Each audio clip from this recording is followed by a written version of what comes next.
Blazing the steel. Bring the heat. Mixing non-stop. With the hottest DJ. I'm your host, Joshua Diaz. Non-stop.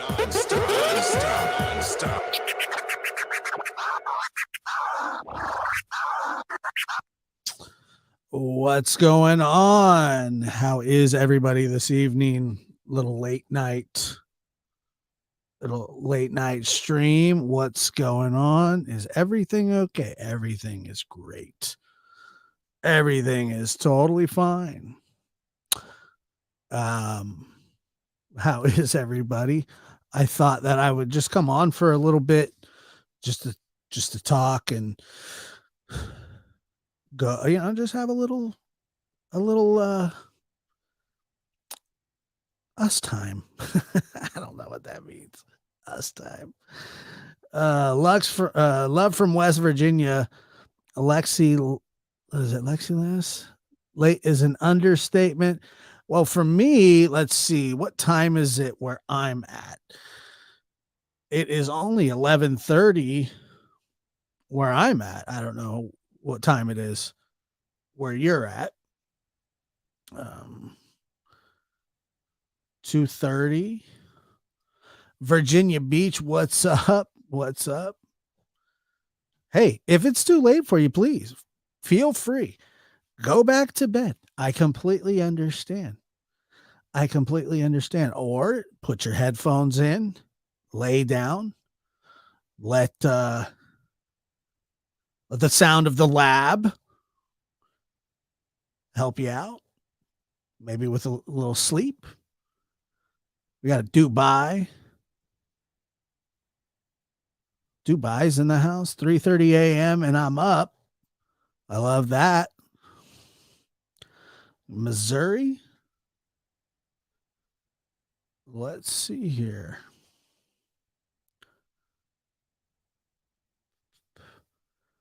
I do a little, as people are coming in. I'm old and can't sleep anymore, honey hush. That you would think that you would be able to sleep more.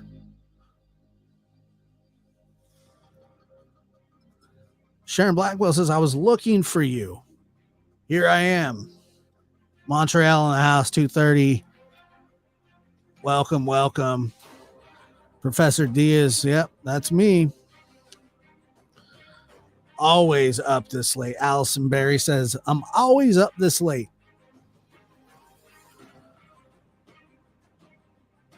I'm unable to watch the members only videos. Unfortunately, I don't have a PC, and it says community posts are unavailable on my tablet. That's weird. I'll take a look. I don't know. It's the first I've heard of that, but maybe we'll look into that and hopefully we can get some answers. 2:34 in North Georgia. I'm a late owl. Hello, Josh, chat, Marlena, Lulu,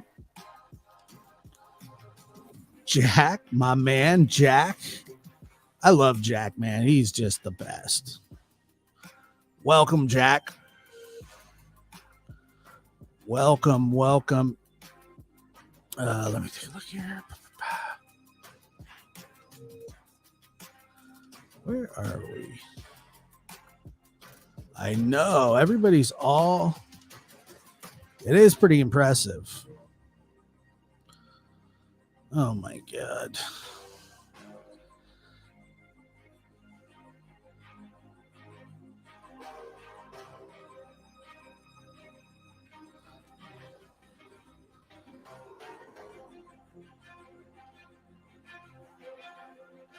Same time zone here on the island.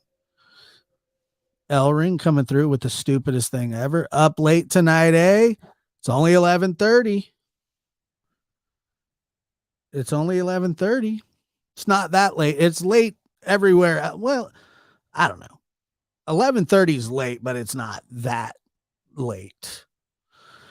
You should come on spontaneously. More like whenever the mood strikes, sometimes I feel like just talking. Sometimes I just get on there and talk. I don't exactly know. I haven't prepared a show, but I like to talk. I like to do shows. Like to interact. And Flo says that she wants some ice cream. I'm up using the bathroom, but I'm here now, so let's go. Let's go. Let's go. Jen P says 1:30 in Chicago. I'm always awake. I was just reading about the Chicago fire, like that catastrophic, crazy fire a long time ago. Let me see here. We love seeing Josh. Maybe some people, not everybody, and that's understandable. I'm an acquired taste, I guess you could say, if that's a thing. Call studio. Let me see here. I am an acquired taste, that's for sure.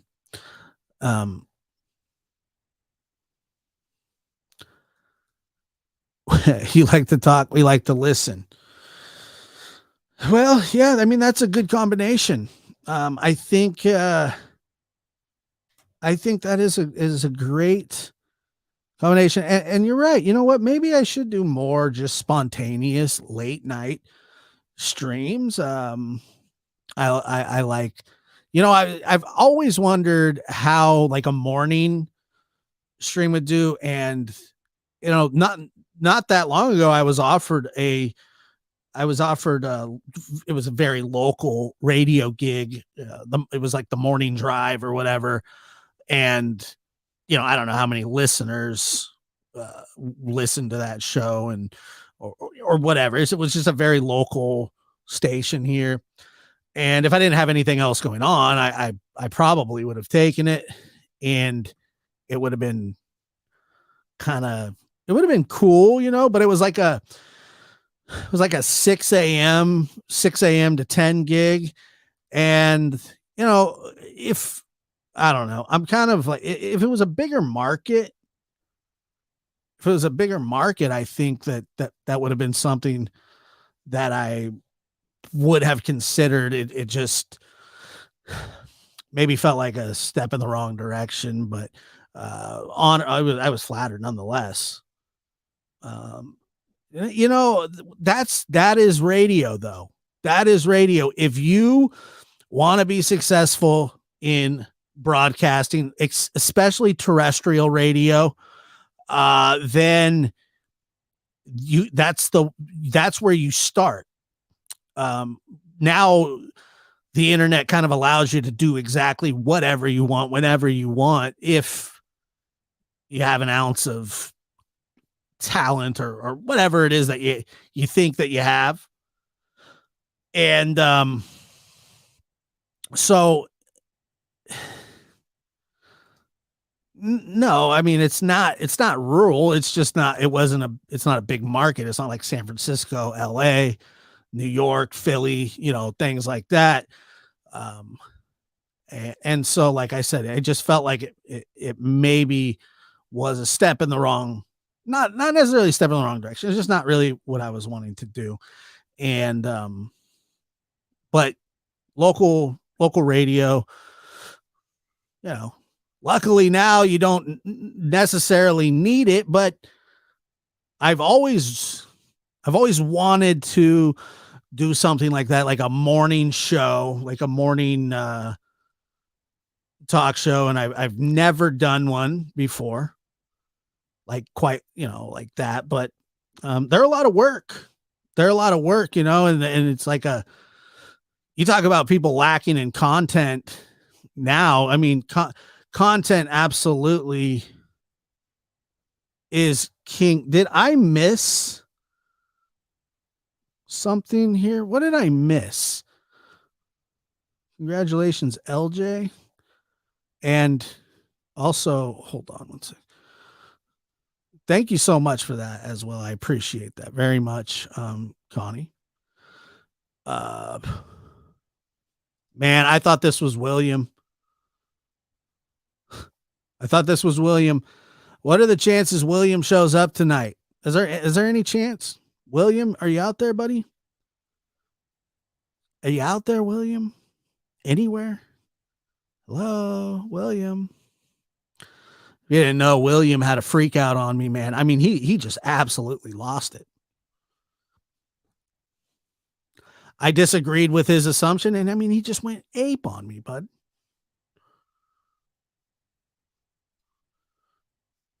People who need people.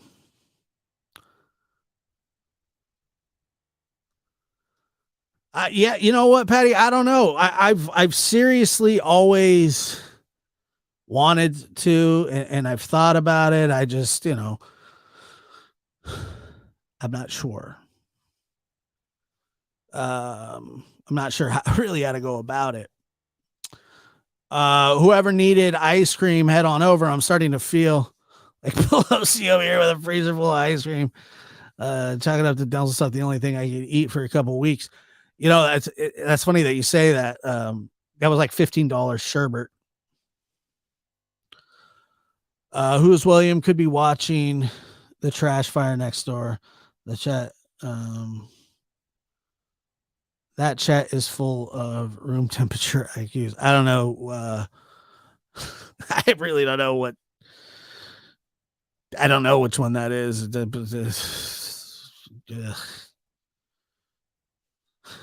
Room temperature. I don't know what that means, but I know what that means. But I guess I don't really know. I don't know.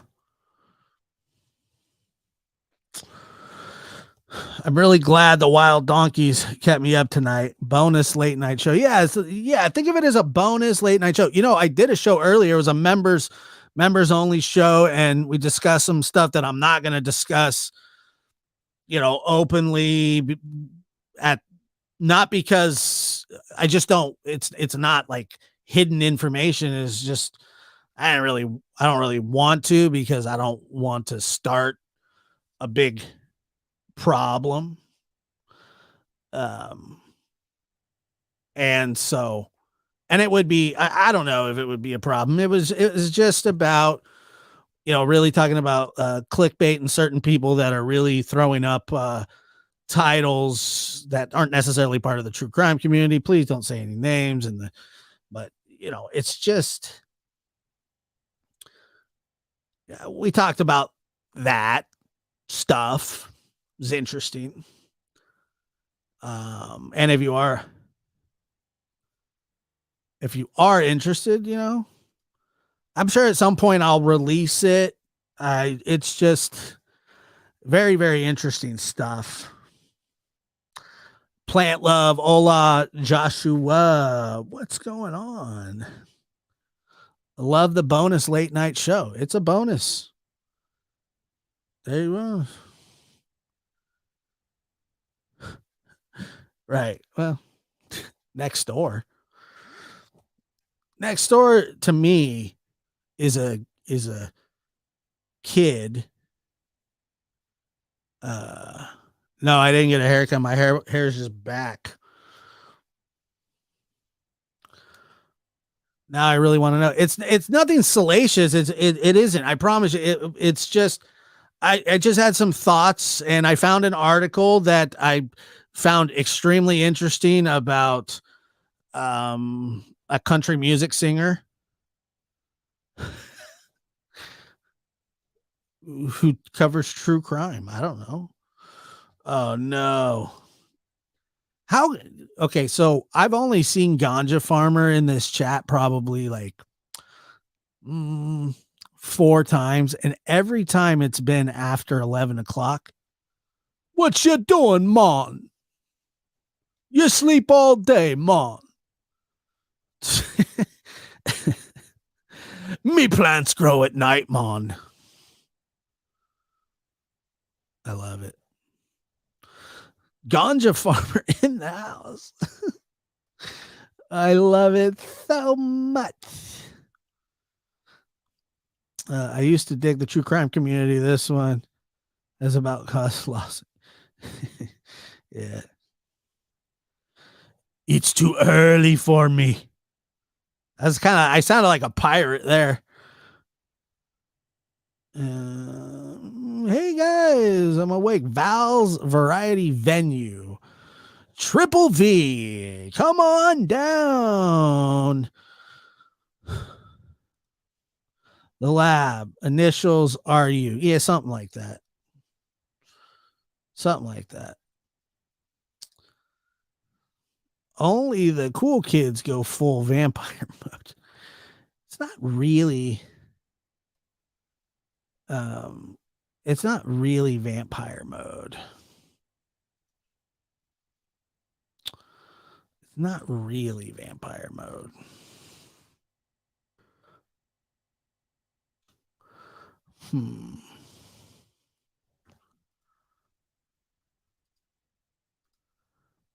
I mean, kind of is, yeah.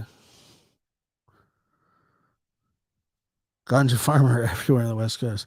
Am I making a plea to stay on the island? No, I'm not. I did sound like a pirate. Did sound.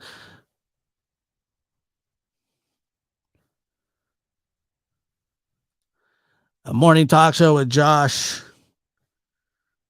and some coffee would definitely make the San Diego traffic a lot more pleasurable. Yeah, definitely. Definitely. I mean, like I said, if you're going to get into actual radio, which I don't even know what the state of radio is anymore. I have no clue. But I think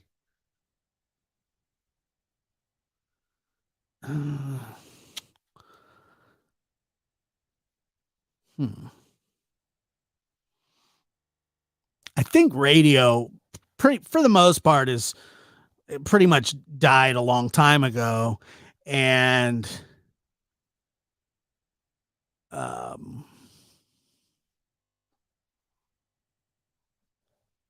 I don't know. The new wave is obviously live streaming. And if you can somehow do like live streaming while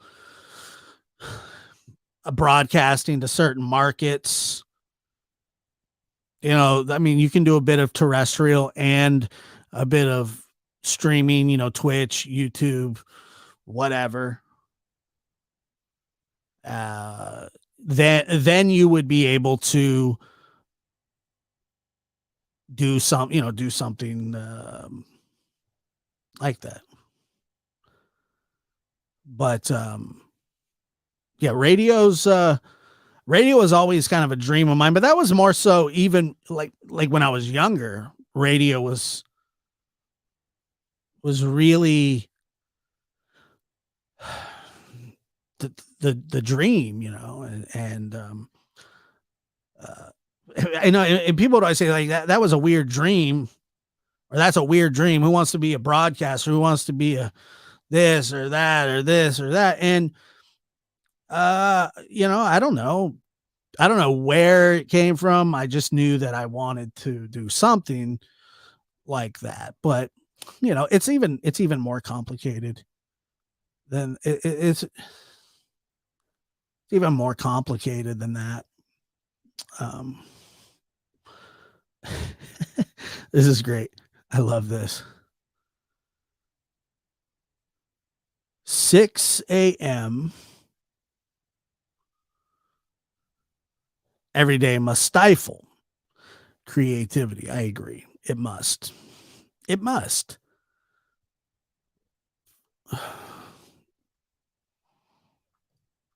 Ellering says radio forever.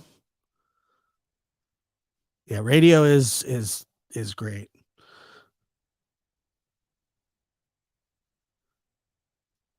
It's definitely in bad shape between working from home and PIR current, on demand. Lifestyles mainstream radio is definitely a fickle market. It certainly is.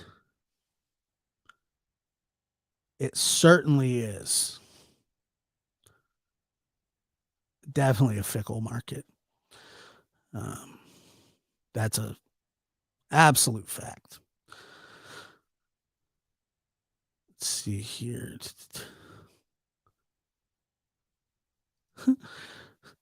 Fun fact, humans that are highly intelligent are known to keep very late hours. So basically, I'm a vampire genius.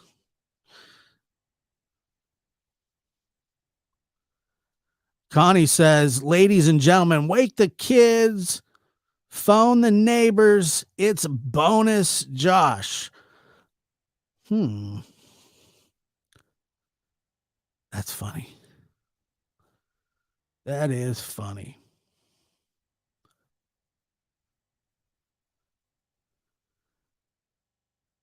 Amen.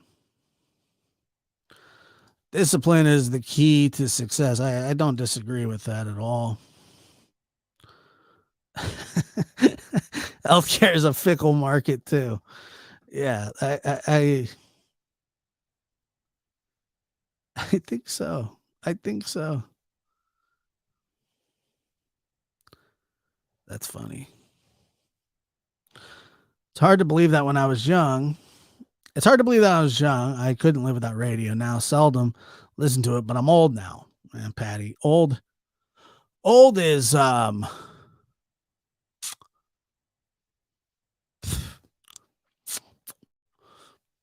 mean, this is what do I think happened to summer? What do I think happened to summer? My best theory. Until recently, I've always thought that there was an accident and cover up. And to me, I think that that's still the most likely scenario, but man,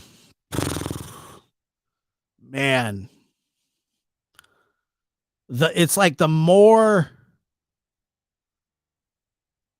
that comes out, well, I don't know. The longer it goes on, I don't know. I really, truly, and honestly have no clue what they did.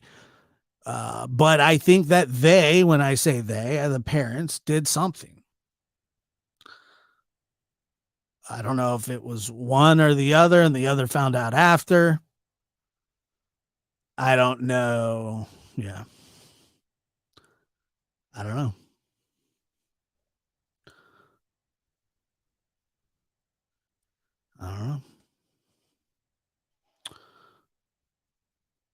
In my opinion, more likely. Trafficking, the whole trafficking thing, which obviously happens, when people started talking about the Kylie Rodney case, one of the things that people really went to right away was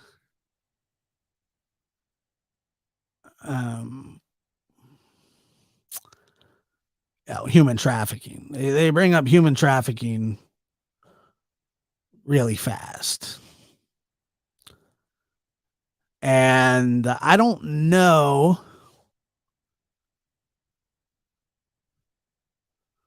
I don't know.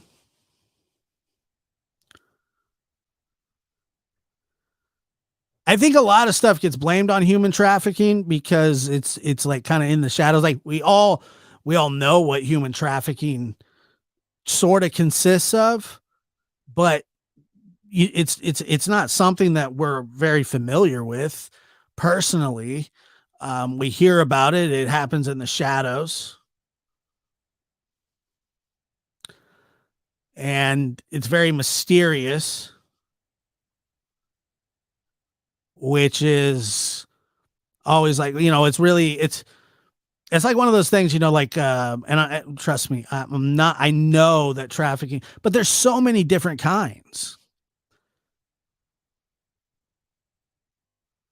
There's so many different kinds. Check this. So no trafficking. She was killed by accident and they got rid of her body. To me, that is the most likely scenario, but I don't know. It may be the most likely scenario, but you got to remember that the players involved in this absolutely, I mean, it's been said that Don has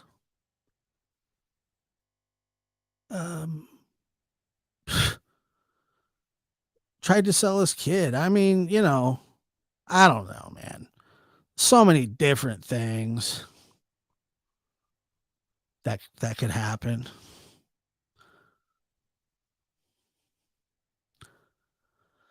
Who knows?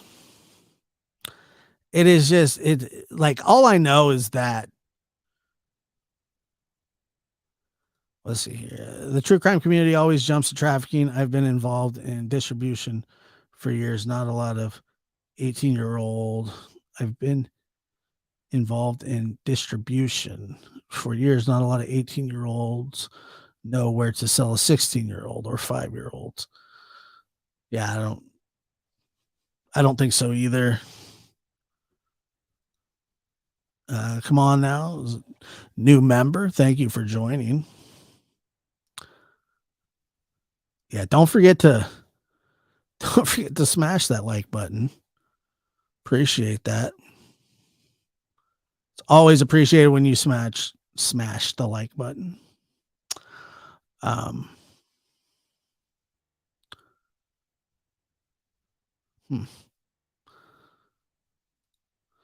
I think child abuse and neglect is a much larger percentage of child death. Yeah, that. I mean, that's kind of what I think too.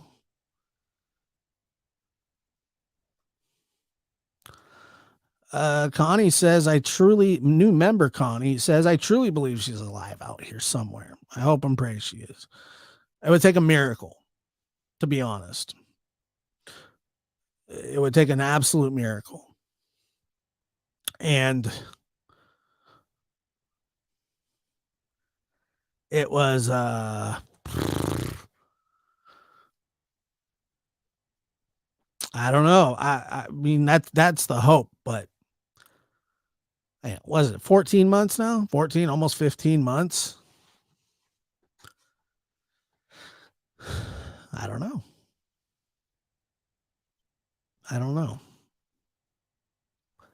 I know that the kids were mistreated, and I know that they didn't need those kids. And, it's like I think about the Michael Vaughn case all the time. And I believe that they are different. But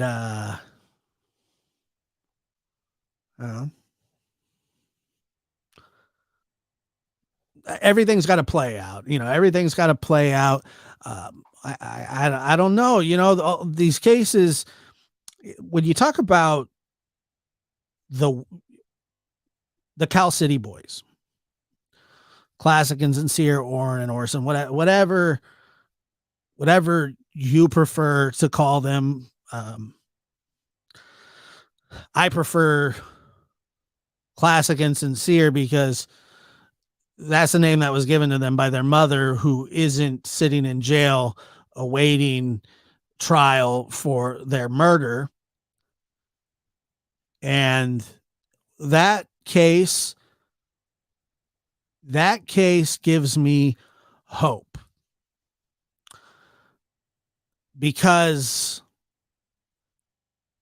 always the major questions are,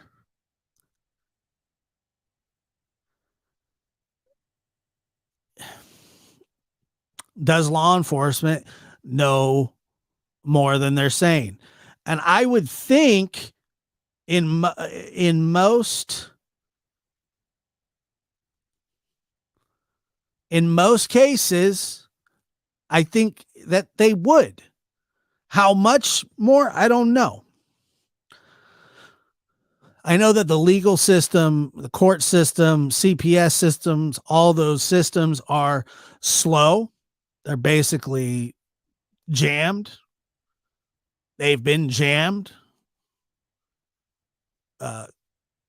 the pandemic did not help that in any way, shape, or form.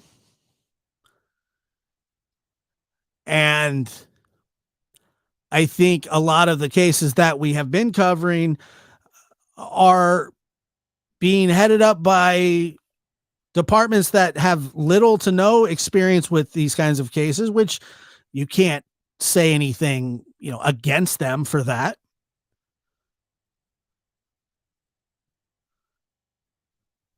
And also the limited resources. I mean, you need the funding to search. They're not free. They're not free, and so it's a lot.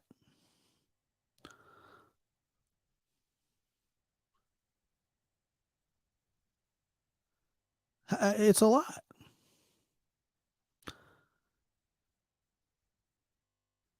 It is when somebody goes to the extreme of not only committing a murder. So this is, I'm not saying that this is how I look at it, but I think of it this way. There are people, obviously, who are willing to commit murder. Okay, that's not debatable. And whether it be and for various reasons, premeditated, crime of passion, I don't know. But I think when you think of a murderer, you're going, that's somebody who just killed that person and then left their body there, which is usually what happens.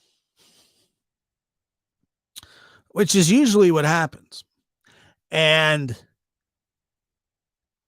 then on top of all of that, you have people who are not only willing to commit murder, but they're also willing to do something with the body of the person that they've murdered. So while both are just as, while the end result of the person dying is the same, to try to conceal the crime, to dispose of somebody's body, to me, is a different kind of level of murder. I just think it is. I'm not saying, look, they all fall into one basket of, terrible people. Kill everybody. Everybody here agrees that murder is wrong. But then to take it, like, I look at the Larry Miliete. I look at him.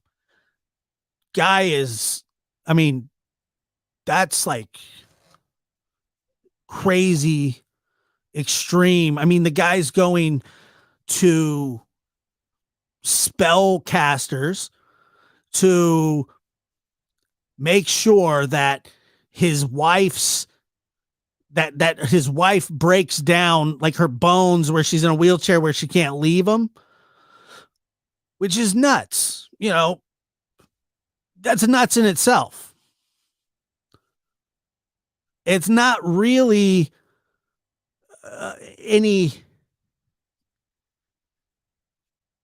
it's just so far, it is a weird thing. And what really gets to me is the cases like, well,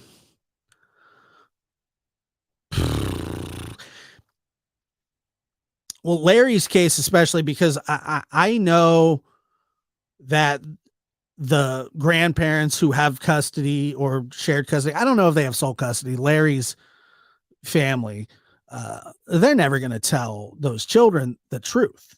Never. It just doesn't seem like it, you know? And so, you know, I don't think that Larry's not the kind of guy that's just going to go, you know what? I did it. I mean, he's going to fight it. He's going to fight it every step of the way. Absolutely every step of the way. He'll never confess. You know, I know a lot of people in these cases, and I know California has the death penalty, but I don't know if they use the death penalty. They probably don't. I don't know when the last person in California was executed. I know that Scott Peterson was on death row, and he's somehow weaseled his way off of there. And God, has he ever weaseled his way off of there?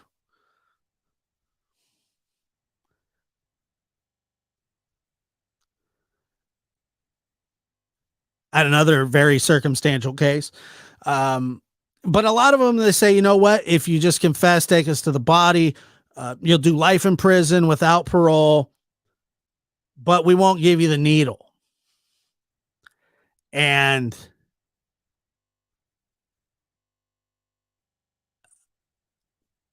you know, that I just, if you look at Chris Watts,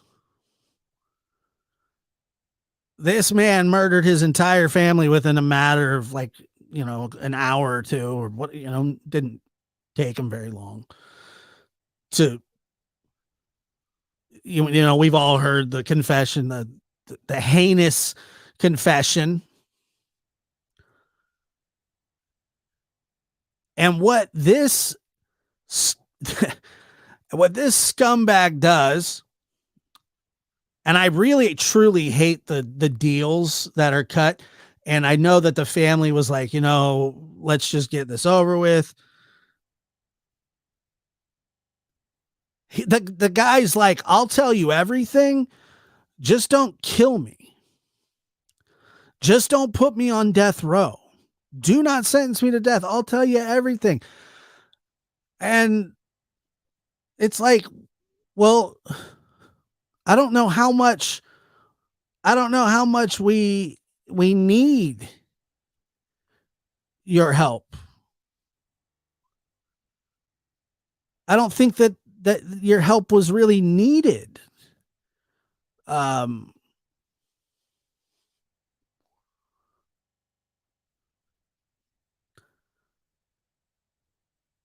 Yeah, I you know, which, and then you see his dumb, you know, oh, let me talk to my dad. And then his dad comes in, and then he starts dancing around it.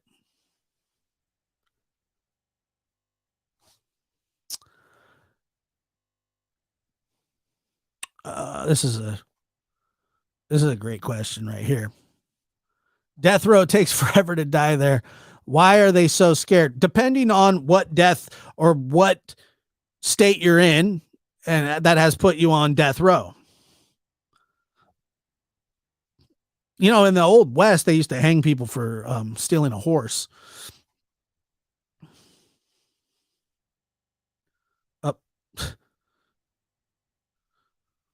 That my point exactly.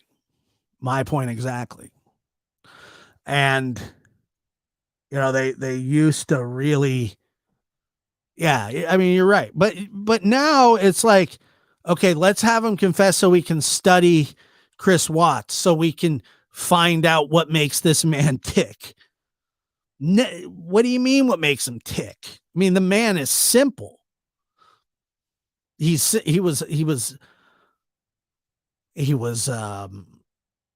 undereducated. He was a gearhead. Nothing wrong with that. He liked cars.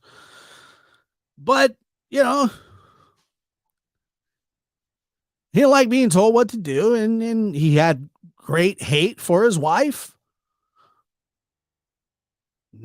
And great hate for his children.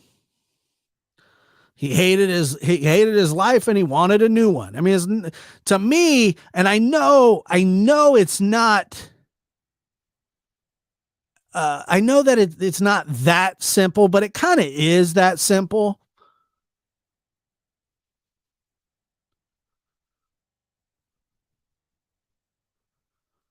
It kind of is. It kind of is that simple, you know.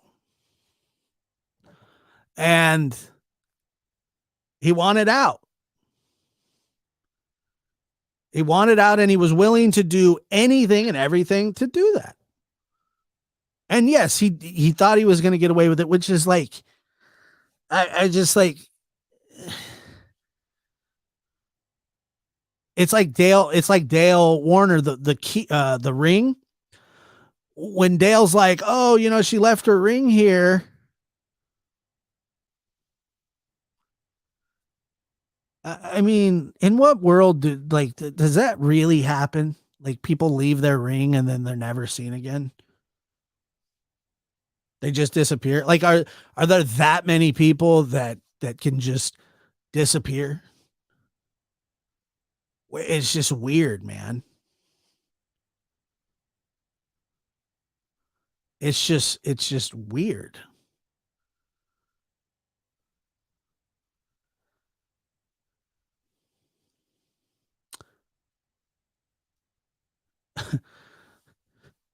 No offense, these men aren't that smart. No, absolutely not. That's to make that decision, to make a decision like that. I mean, you're not going to be very smart. And then on top of that, trying to get away with it. I mean, that's not smart either.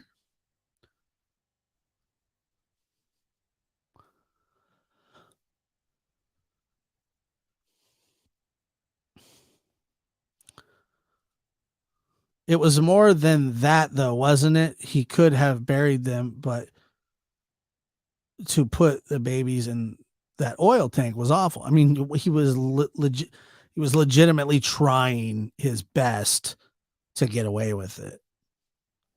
That's what he was doing. That's what he did.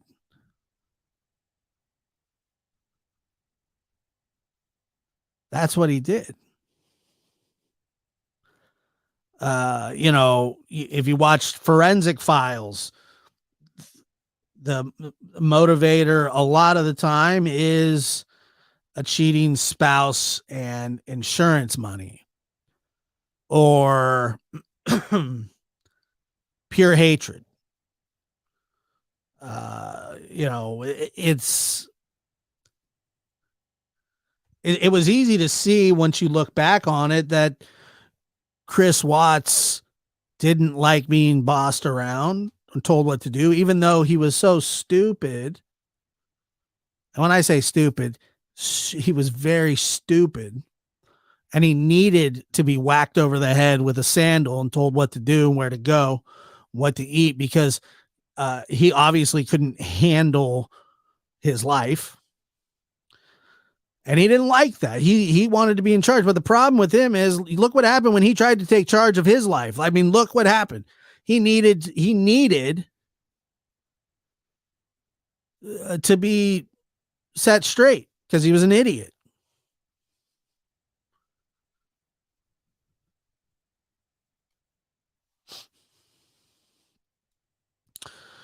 Michelle says, I don't want to accidentally execute an innocent or wrongfully convicted person, but if there's absolutely no doubt, maybe Manson.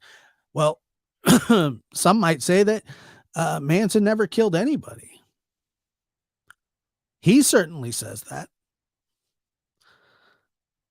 He certainly says that.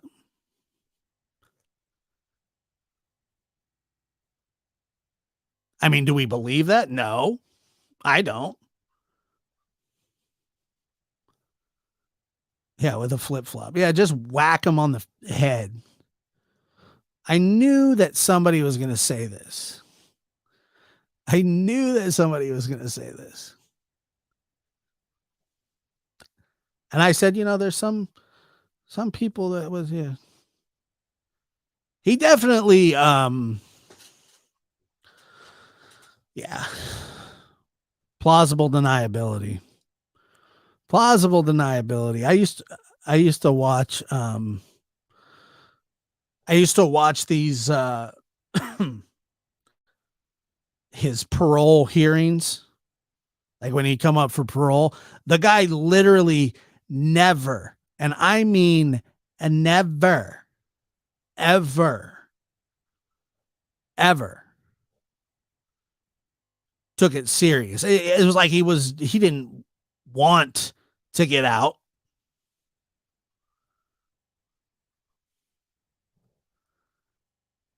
It was like the craziest thing ever.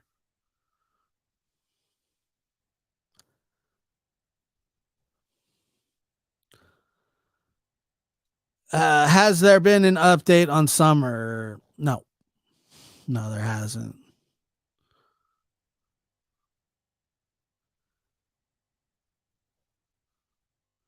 Didn't he? I think he did.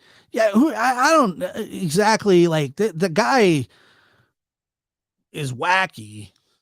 And when I say wacky, he's wacky, but he's also, it's like he's fascinating. He's fascinating, but he's wacky at the same time, And I guess that's what makes him extremely dangerous. But yeah, he manipulated people. That like in a major way. Yes, that's right. Chris Watts will now he'll get told, what to do for the rest of his life. And,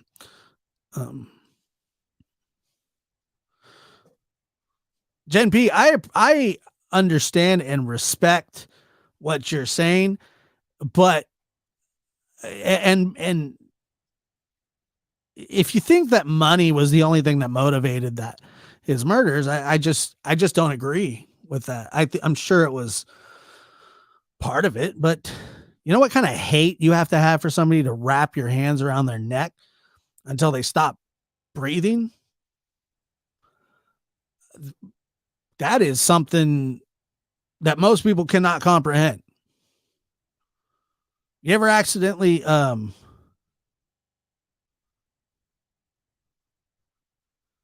you ever accidentally like you ever pull your dog, you're like walking your dog, and have you ever like accidentally choked him for a second, like and then you go, oh, I'm sorry. Imagine that.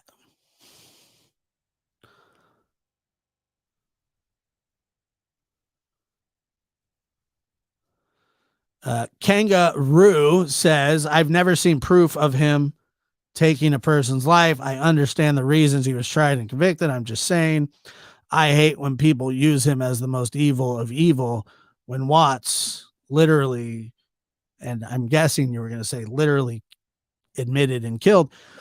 Charles Manson is evil. He was smarter than the people that he was influencing. That way he could just,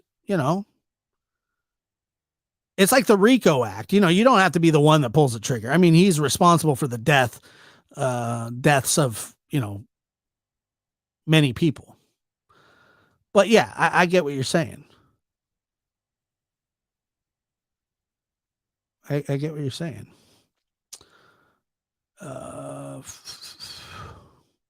Somebody says Manson did kill. I don't know, man. He sucks.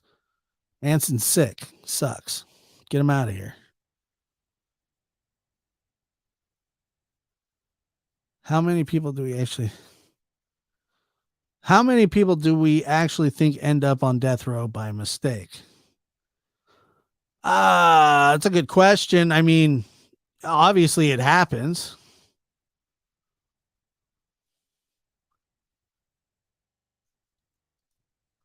I don't believe he was smarter. Yeah, he was smart. He was. I don't know how smart, but he was smarter than the people then, you know,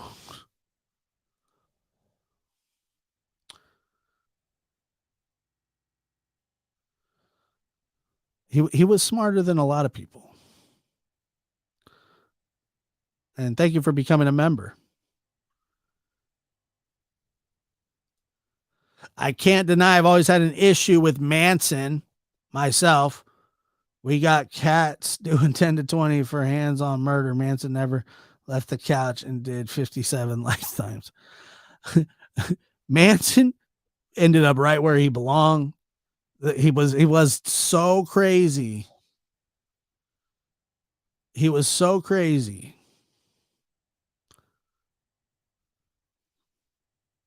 that he didn't deserve freedom. He absolutely did not deserve freedom. You know, they're all that whole thing. It is funny to me that there is a large amount of people that believe that Manson had nothing to do with. I mean, the guy was literally trying to start a race war himself. I mean, he was a wacky guy. Just the craziest little dude you've ever seen.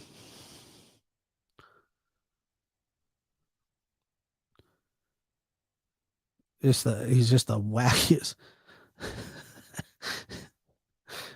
It's just nuts. Nuts. I mean, he died in the place that he deserved to be in.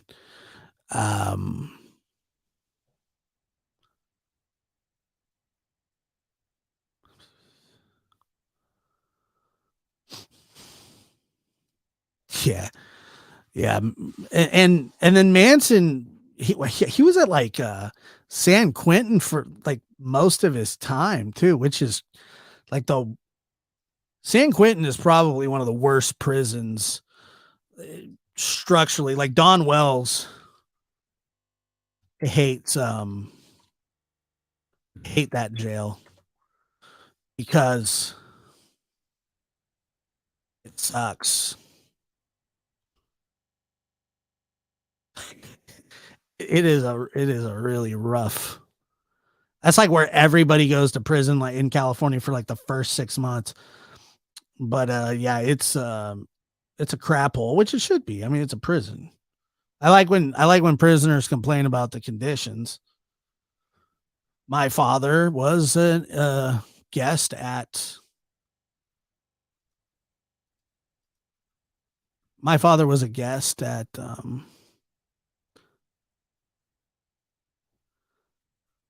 San Quentin at one time. Happy Valley Alley says, I'm hoping you decide to keep your channel. You're one of the best. A great presence and heart. Thank you very much. Happy Valley Alley. Thank you.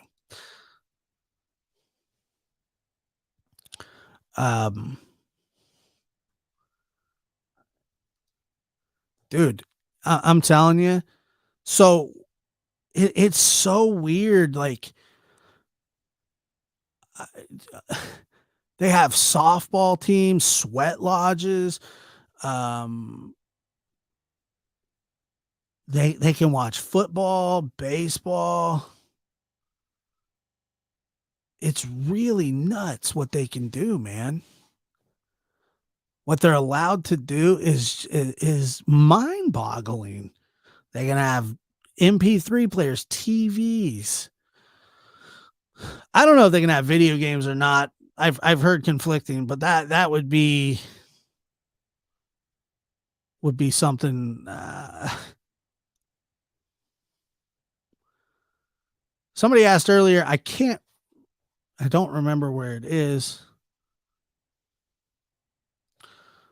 Let's see. Somebody says, Birdie, one of the many things I don't get about the world or life, that the good or the best die young, the evil seem to stay alive for much longer than they should. If only the world was different. I've said it before and I'll say it again. People disagree with me on this. That's why I don't believe in karma. I don't believe in any of that stuff, because You can't explain to me why a little 5-year-old gets a brain cancer and dies.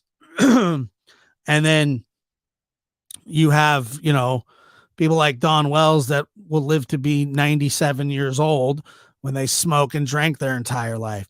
I don't know if that's called karma or not, but it seems like what happens is there's no rhyme or reason for why things happen.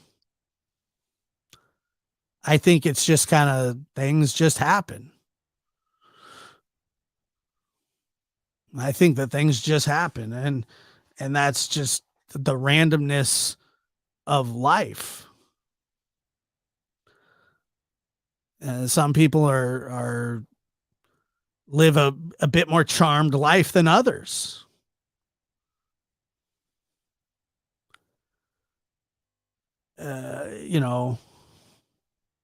Yeah. Robert Durst was one of the most arrogant, narcissistic, itself.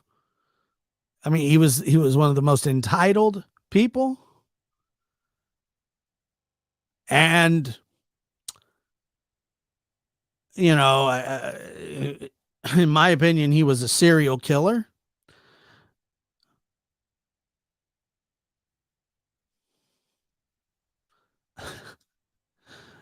Honey Hush says, this discussion reminds me of the episode of The Office when Michael tries to convince everyone that work is better than prison, and then prison ends up being better than work. Yeah. I'm just sliding in like a big dog. Welcome. Welcome. Yeah, Durst is nuts. Like the most nuts. One of the craziest things about Durst is when he killed Morris Black and claimed self-defense. But there's never been a case ever, and when I say ever, I mean ever, in the history of histories that say that Robert, or in the history of any case where somebody claims self-defense, and then on top of that, after they claim the self-defense, they dismember the body and then put it in bags and throw it into the bay where it ends up swimming.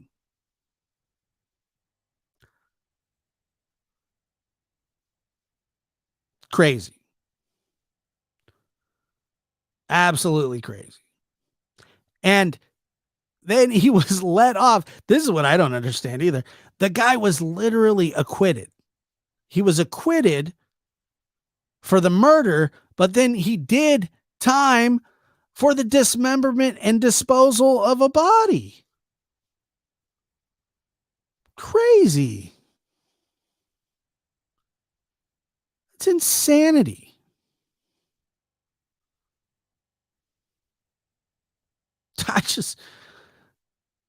I don't know how. I guess he had good lawyers, but like I watched his lawyers on the last trial and they sucked. And they got paid a lot of money. And I think that they had really just mailed it in. They were just tired. They were just like, Durst, like, you're going to be, if you're found guilty, I mean, you're probably going to die in a week. And we're cool with that. We're going to take, I think I don't know. They got paid somewhere around like 13 million or something. Crazy. That's just nuts. But the jury bought it. The jury bought it. And he would talk about how he dressed up as a woman and the jury would laugh. They thought he was charming. The guy, yeah. Explain to me where the karma is for that guy. I know he got sick and died, but he was an old man.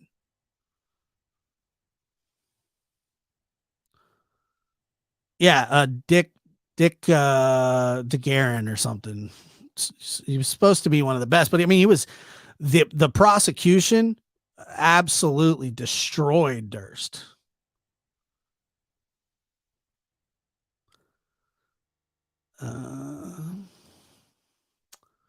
Durst told on himself at the end of the doc. You know what? It's funny that you say that. There was so he did kind of, but not really, because if you really listen to it, what he said was, I mean, there was a lot of and I'm really bummed that oh God, what was his name? The documentarian Jarecki. Jarecki did a fantastic job, but what I hated was that he didn't put the full context of what he said. He wasn't in the bathroom saying to himself, you know, I killed them all. What he said was, actually, he says, what do you expect me to say? What do you expect me to say? I killed them all. He was being sarcastic. He was being extremely sarcastic. But you know, you can listen to the whole. That's why it wasn't allowed in trial. They wanted it to be brought in, but it wasn't a confession. Unfortunately, I don't know what the O's. Dude. I mean,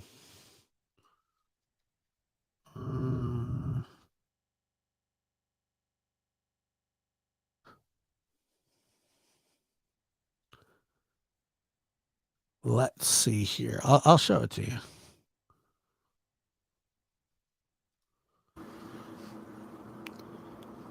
There it is. You're caught. What a disaster.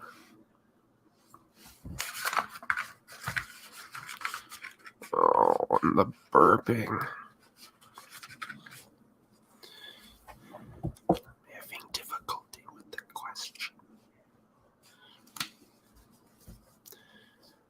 What the hell did I do? Killed them all, of course. I mean, I really killed them. There's no two ways about it. I murdered 3 people. Some dogs, too. And I murdered a lot of dogs. Okay, that's not the right one. That was just somebody being a D-bag. Hold on. Or maybe this is the bathroom. Yeah, that's. You're right. This is the bathroom.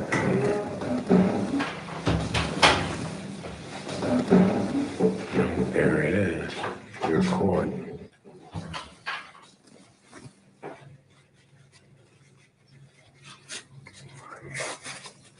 You're right, of course. So he says, you're right, of course. He's being sarcastic. Can't imagine.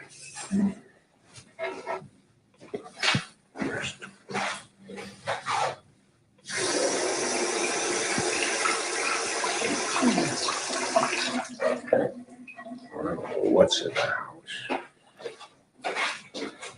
Oh, I want this. Disaster.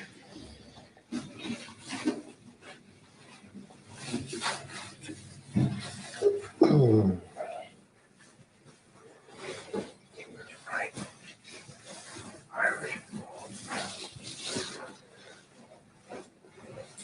Wasn't he like 7?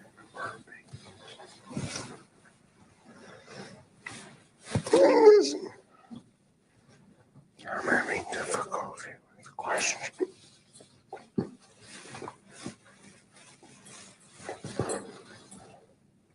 Thank you. What the hell did I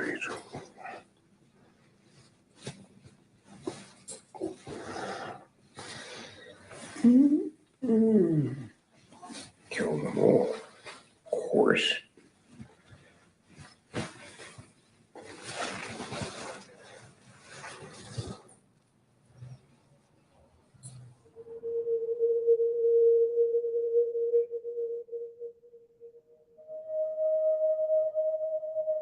So that's kind of what Durst does, is like when,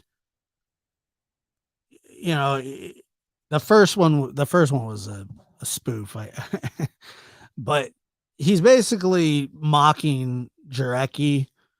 But yeah, I believe he killed all those people anyways. I don't care. I mean, hopefully, I wish they could have used a confession.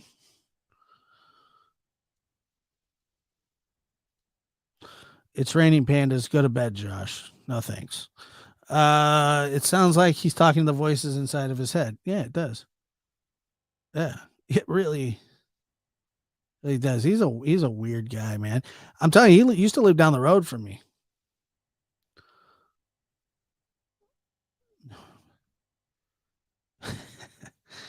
Yeah, he used to run around my town, long time ago. He would go down. He hung out with the homeless people under the Samoa Bridge. He liked to smoke pot, like that was his thing. He loved smoking pot, and so, I mean, he was a huge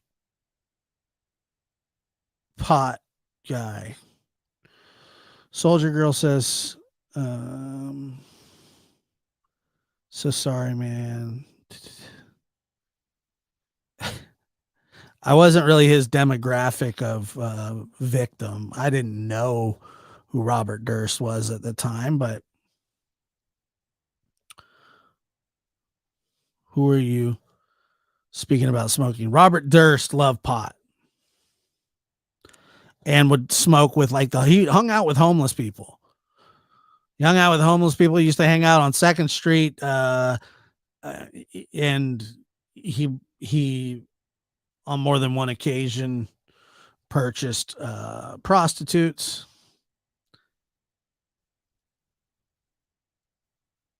Let's see here. I wasn't spared, but he didn't know who I was.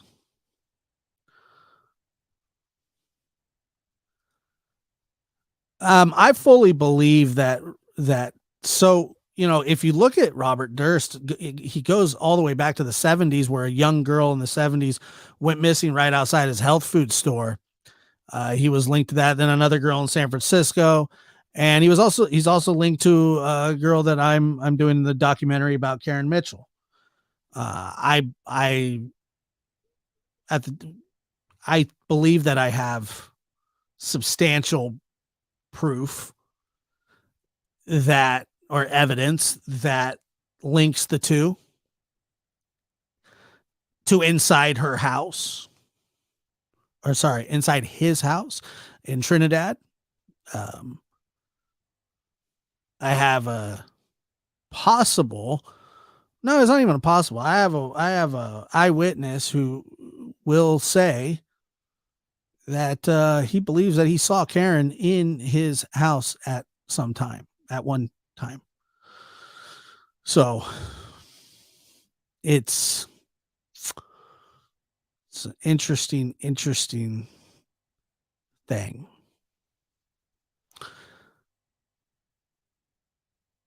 But I just, it's just so weird. It's so weird.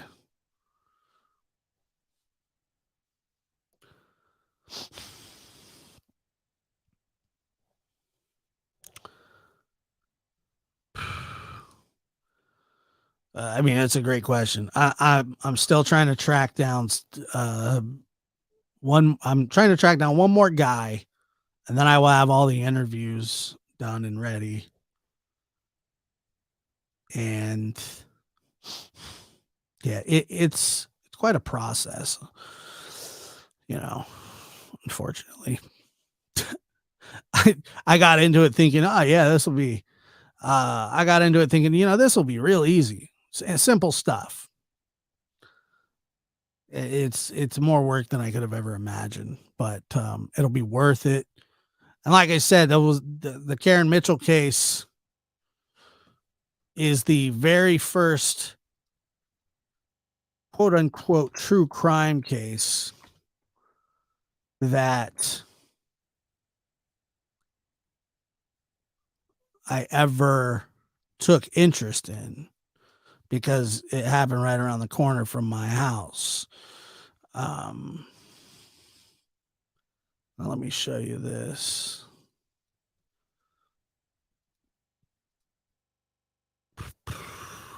Bum, bum, bum, bum, bum, bum, bum, ba-dum, bum, bum. Ah, dun, dun, da, da, da, da, da, da.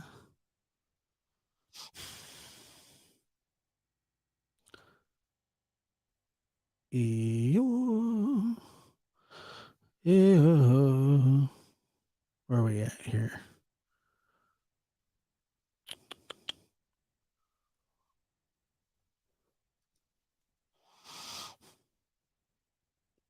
Mm-mm-mm-mm.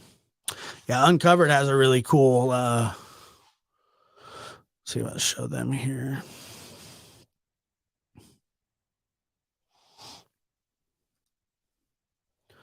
Share. Let me see. Chrome tab. Jinx. Where is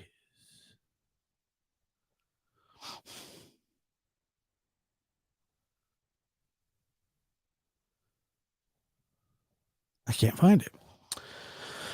Let me see here. Get rid of that. Get rid of that. Get rid of that.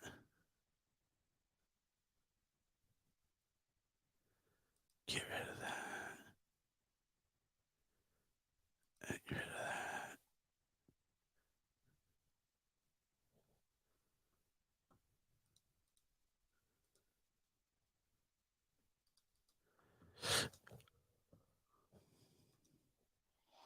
What's going on, Josh? Are you okay?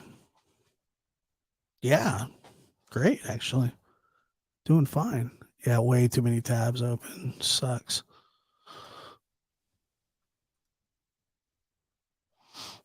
Save date. It was like, I had way too many tabs open. Okay, there we go. There she is. There it is, right there. Let's see. What pot?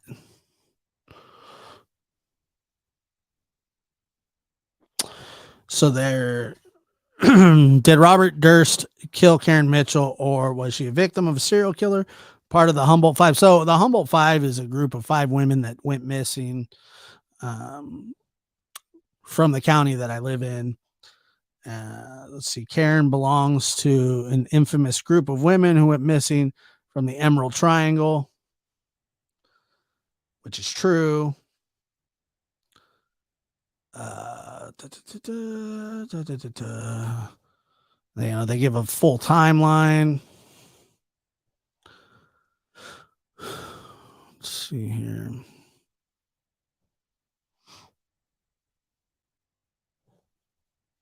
Yeah, they give it a completely. It's so crazy, man. Jennifer vanished from Eureka. Her disappearance has been linked to Karen's, and she was part of the Humboldt Five. Linked. I don't know about linked, but I mean they went missing around the same time. Michelle Moore with a $10 super sticker, and True. Let's see, True Cowgirl, Cowgirl. Is that how you say it?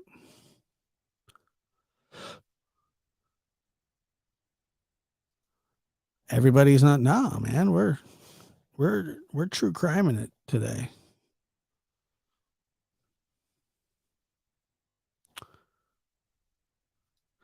Gator Girl says, "Have a good night, everyone. We'll listen as I fall asleep." Ooh, well,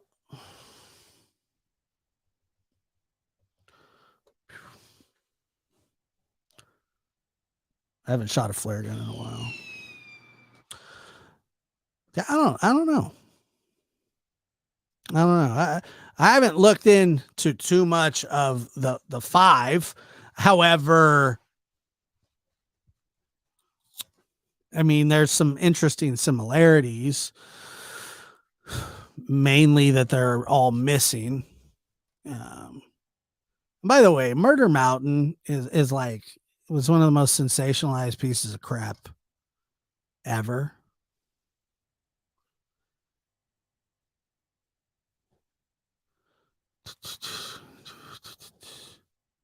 Like ever, actually.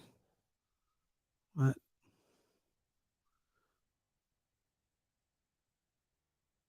The hell does that mean? I don't know if any of you have seen Murder Mountain, but it is kind of stupid.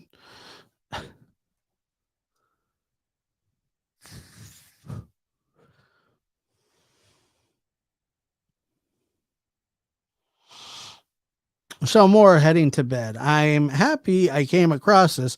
I'm suffering tonight with emotional pain and have felt lonely. My stress is too much. A hopeful 615. Yeah. Thank you for being here. Not that I recall, Josh. It's true, huh? Let's see here.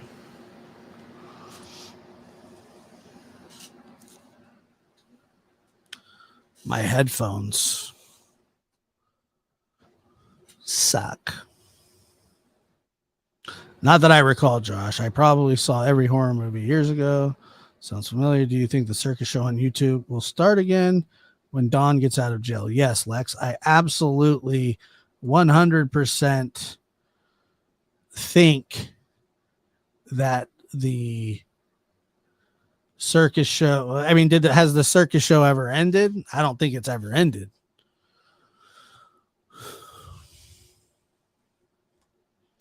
I don't think. Has it? I don't think it's ending anytime soon either. I don't know. It's not funny, but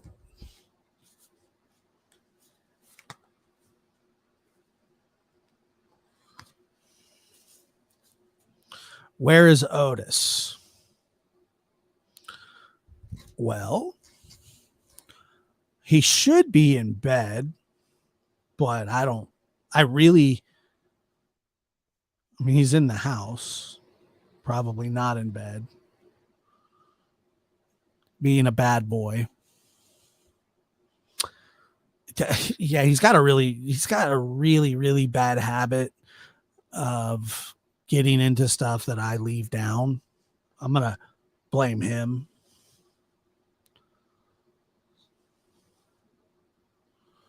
Celeste says, no, it doesn't end. When they hear nothing about Summer, they argue with each other. Well, that's a true statement right there.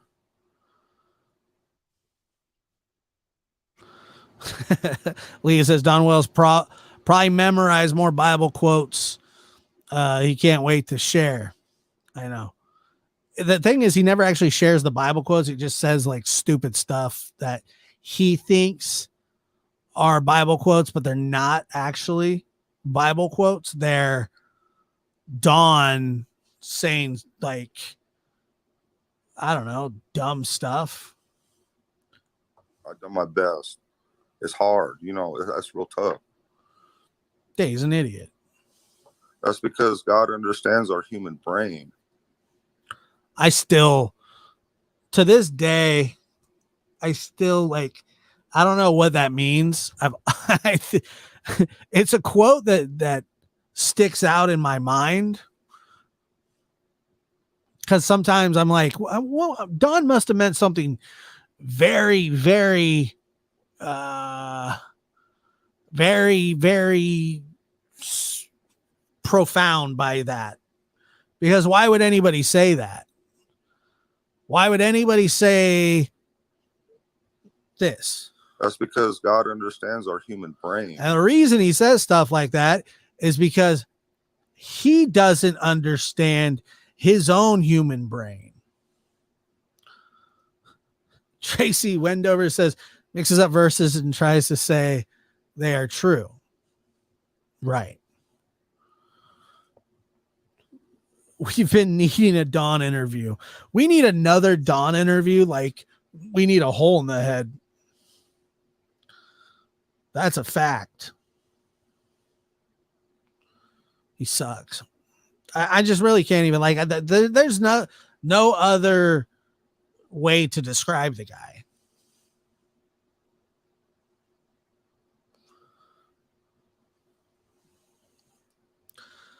When does Dawn get out of jail? I think, I don't know, October, I think. Is Candace still with him? I don't know. I wondered what happened with her. Nothing happened with her. She's just hiding. She's diligently looking for work. But people like me have made it so that she can't find work.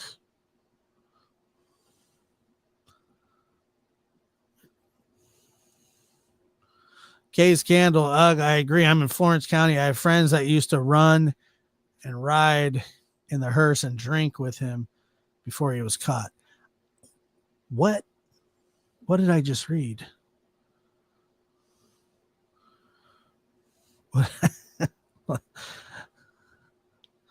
The hearse? Who would drink in a hearse? It's nasty.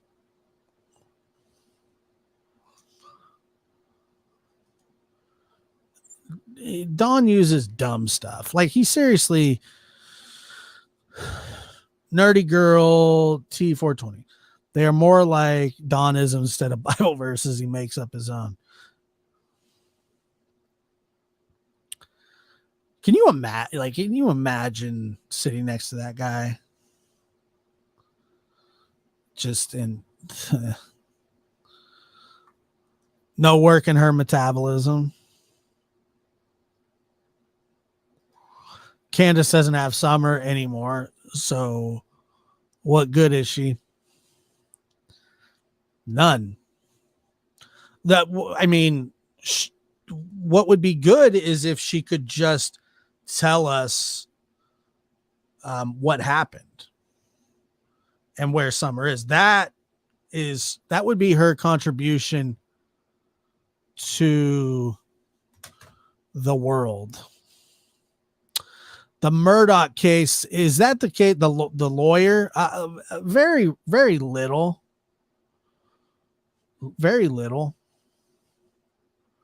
but I'm aware of it. I'm aware of the Murdoch case for sure, but I mean, just another guy that thinks he's smarter than the world, who feels that his family is his own property, that he could do anything with, and has. He sucks too. Dale Warner sucks. Who else? It's really weird, because I think like Morphew, like, now that guy's kind of smart, right? Like, I think we would agree that Morphew at least is somewhat intelligent, I think. But once again, how smart can you be when you decide to kill your wife? Morphew sucks. Barry sucks. Dawn sucks.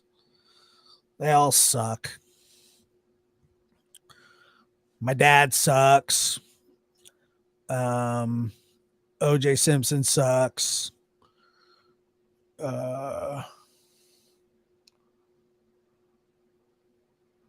Let's see. Lex says, do you think the boys will be adopted into families? Yes, I do. I absolutely do. And no, I don't think that they'll ever get them back. And I don't think they should ever get them back. Daybell sucks. Who else sucks? More if you did plan that out. You're right.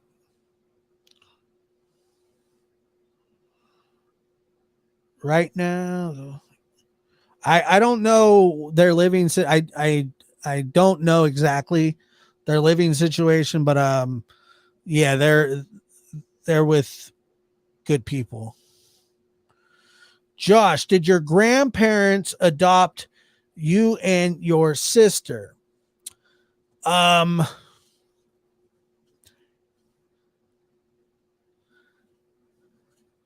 mean, yes. There was really no adoption process needed because my dad was so, but yes, they did. And when I mean that there was no adoption process needed was because my father was sentenced to 25 to life. My mother was deceased, and then nobody like contested the custody of my sister and I. So I don't know exactly, like, I don't know. I just know that there wasn't, yes, they were our parents.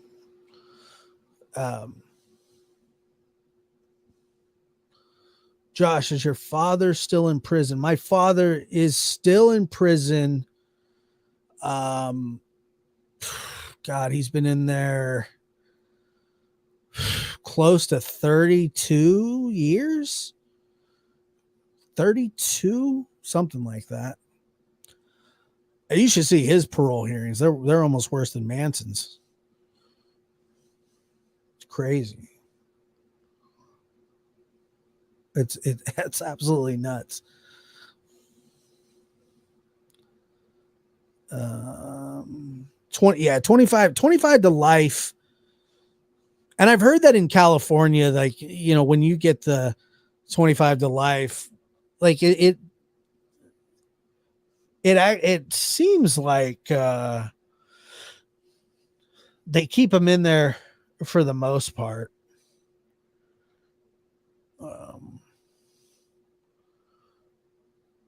They keep the prisoners in there for the most part. But yeah, parole boards are pretty. I mean, I understand that some people get paroled that don't deserve to be paroled, and but yeah, the success rate of getting out when you get like a life sentence is usually not that good. But like I said, you know, he was a major technicality. Well, as I say, major technicality. While he shot my aunt, she absolutely, by some stroke of some miracle, I don't know how to explain it, man. She lost several pints of blood, and she was very frail to begin with. And he shot her, you know, right through the back, through the lung. And I don't know how she survived, but she did. And if she would have died, she was in an medical induced coma for, I don't know how long, but she lived. And if she would have died, they would have thrown the key away.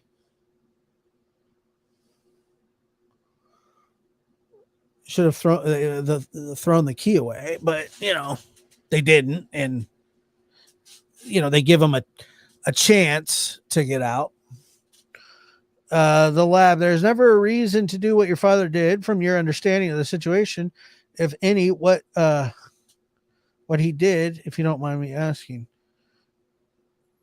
Why he did what he did? It was the same. It's the same reason that all these other guys do it. When somebody, you know, wants to leave you, and you don't feel like this is something I don't mind talking about. It doesn't bother me to talk about it. But you know, like he had said things like that he was going to cut up her face so nobody would want to be with her. You know, that's like Larry style. He would say things like that. He, it was nuts. He was very nuts.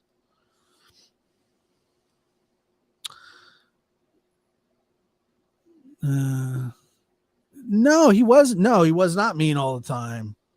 No. Mm-mm. No, you know, I don't know when he broke bad, but he certainly did. And, you know, when I first went to like the first parole hearing that I went to, I found out things about him that, you know, I had never known. My mom did not want to be with my dad. She wanted to leave him, but like so many young relationships, they would go, you know, back and forth. I'm leaving you one day and then come back to me the next. Yep. If I can't have you, nobody can. I mean, those were his, that basically what he basically said that, not verbatim, but close. I mean, it was close. He definitely said that kind of stuff. Yeah, we had tickets to move to Seattle, Washington. Me, my sister, my aunt. It was me, my sister, my aunt, my mom, and we were leaving. It was just like a few days, and then we just did not. You know, we never made the flight. But yeah, our tickets, and we were ready to go. And it didn't happen, obviously. So, you know, life happens weird. You know, it's like the butterfly effect. I think about that a lot too, like how much different my life would be. And I don't obviously have the answer to that. And I think that he was pretty determined to do whatever. I think that he was going to find her any way that he could. And so I don't know what would have been different. I don't think anything would have been different, maybe. And the only thing that I can think that would have changed, that could have changed anything, probably was, I think about, this is what I think about, me being older, me being not just, I was just like a little helpless little kid, you know?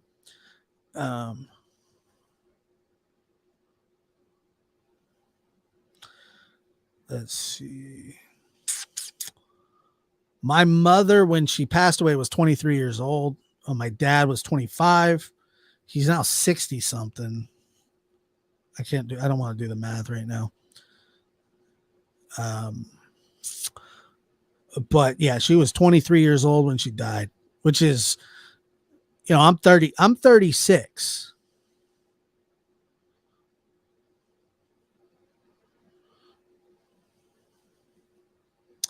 Yeah, I did. Yes, we had a flight where we were leaving. We were headed out of town. Like I said, I think he was determined to do what he did. because a week before that, he had said that he was going to murder my mother, which once again,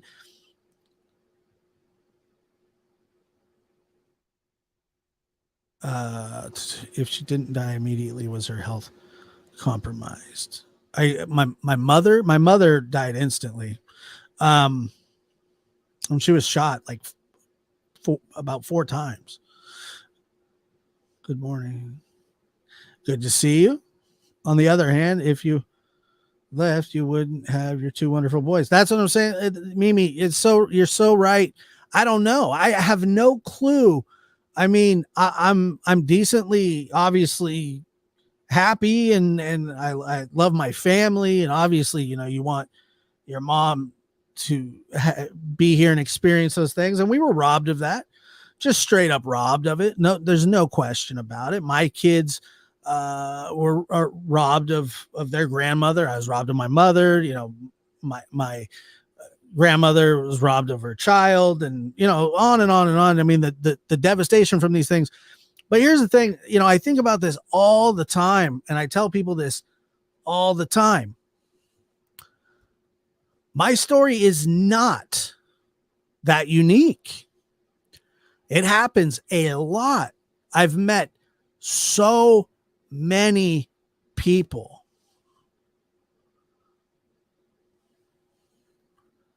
I've met so many families that this has happened to. So many kids left behind, disregarded. It is not a story that's just exclusive. It's just not. It's just not.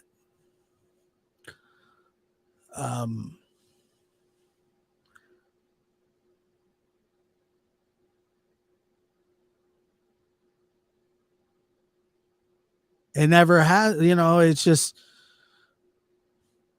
it's just really encompassed my entire life.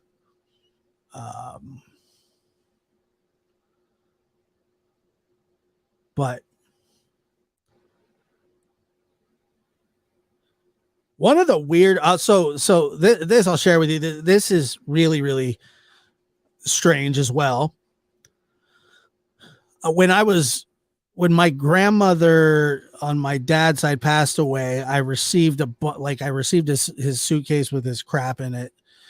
It's like a high school diploma and a prom picture. And I don't know. There's just there was basically nothing in there worth anything. Do you still visit your dad, Josh? I do not visit my dad, nor do I talk to him anymore. I've had some conversations with him, but I don't talk to him, nor do I visit him, nor do I accept his birthday cards.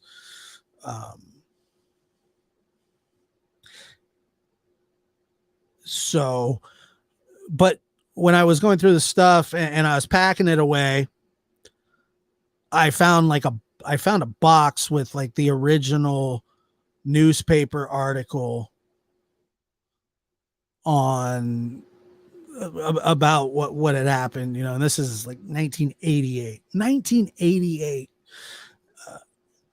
just such a long time ago. I mean, such a long time ago. And immediately after this happened, we were put into counseling, like immediately. Like little kids in counseling. And I came across this transcript of my first session with the counselor. I came across this session, and it's like, it's nuts, because I don't remember saying any of that stuff. I was young, and so many years had passed. The lady who I credit with everything, who was a true life angel to me, her name was Diane Green, and she was our court assigned therapist. And she was this older lady with a perm,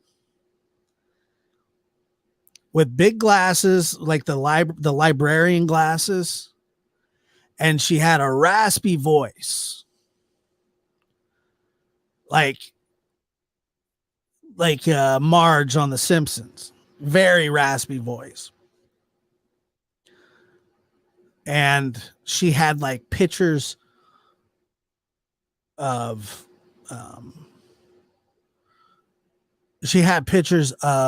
angels like all over her house. I remember noticing that. And at that time, when I was that age, and then after that had all happened, I was terrified of people, new people especially. I didn't want anybody anywhere around me that I didn't know. I followed my sister everywhere. But I couldn't tell you exactly why or what it was about her. But I was not shy around Diane, nor was I afraid of her, nor was I,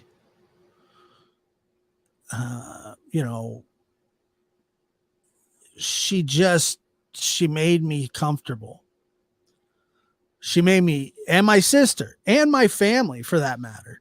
She was just the sweetest. I think my last session with her, I was probably 18 years old, maybe 19. She got sick. She got cancer and she passed away. And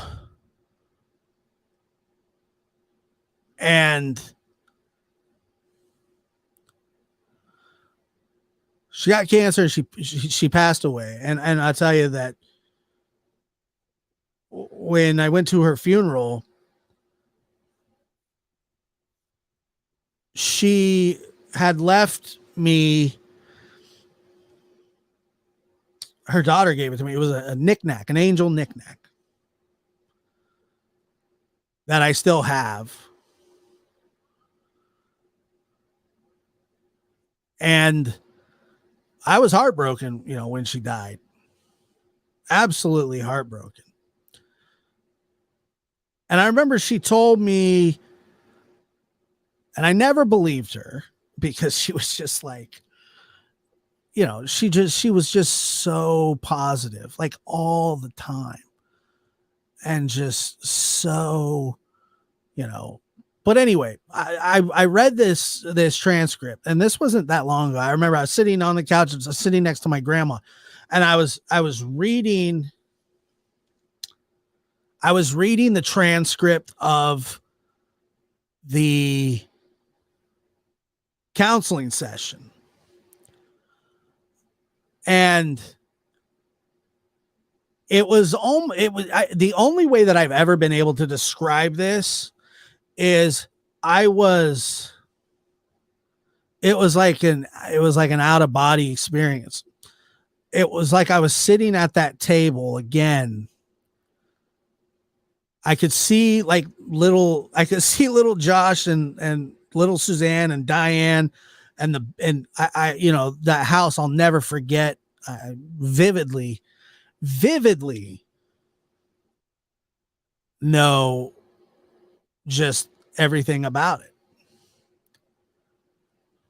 And I was reading the transcript, and it was like an out of body experience.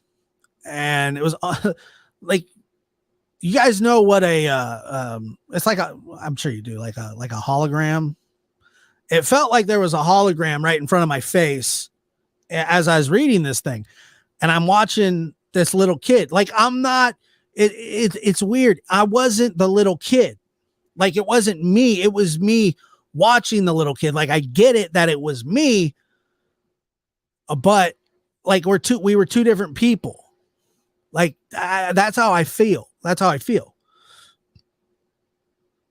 It's just, I can't really explain it any better than that. I wish I could, but I can't. But I'm reading this thing going, and it was just the weirdest thing going. And I only made it, I swear to you, I only made it like 3 pages. Hold on a second.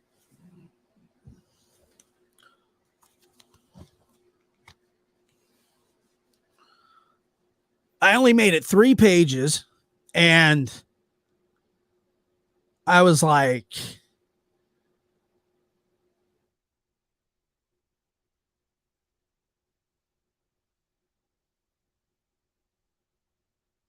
huh. I remember going, no little kids should be talking this way. None. Never. Not just me, but all kinds of little kids.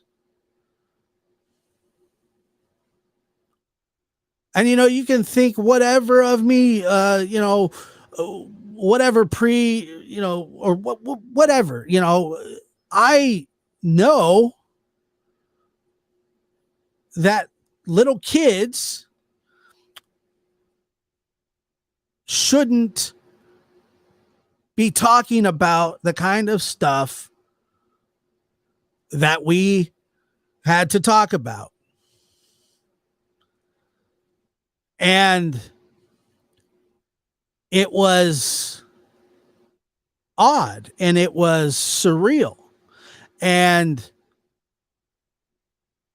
I don't know who or what. I didn't feel sorry for myself. I still don't feel sorry for myself. I feel sorry for other people. And, not to tie this into any cases, but a lot of kids have had it a lot worse than I did. Some kids never make it. And as I sit back and I look and go, your life didn't turn out so bad.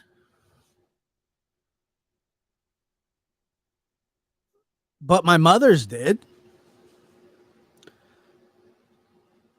And to be, when I was little, to be scared of your father like that, your dad, your dad, the one who is supposed to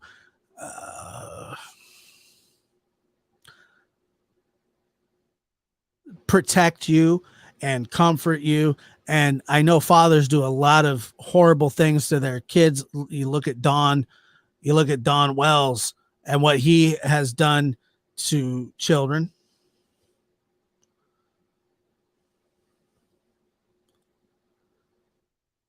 And what he has done to kids, and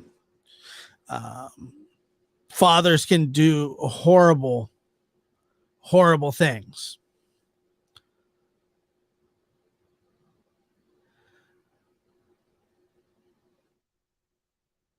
He instantly became the boogeyman to me. And I remember Diane would say, "What do you want to do to your dad, Josh?" And I would say, "I want to punch him." As a little kid, I want to punch him. And we'd blow up this like balloon. And it was more of a game to me. There wasn't really no anger involved. And I would punch the balloon. we draw a face on it. And somehow, some way, and I don't know, but that helped me not be as scared. It helped me not to be as scared and gave me some confidence in life. I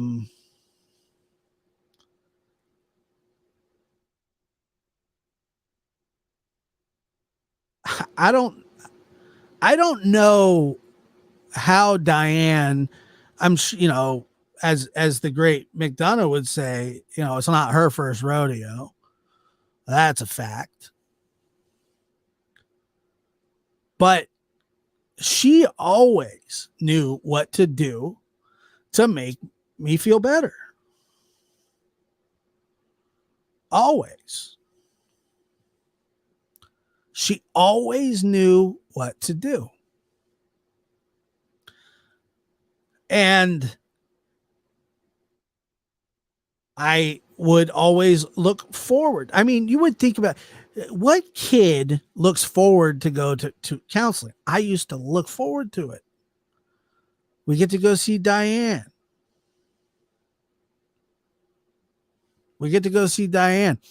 And Diane had a dog named Bear. And Bear was a very fluffy chow. And Bear was the therapy dog, I guess you could say, and just the most lovable thing. And that's really when I fell in love with animals, dogs specifically. Bear was one of the, I would just wrap my arms around it. And it was funny too, because he looked a lot bigger than he was, but it was mostly he was just a fluffy thing. Right. And I would wrap my hands around him, and he wasn't as big, but I was little, so he was always big, but he was just the fluffiest animal you'd ever seen in your life. And he was just the sweetest. A matter of fact, let me see if I can find, I saw a picture.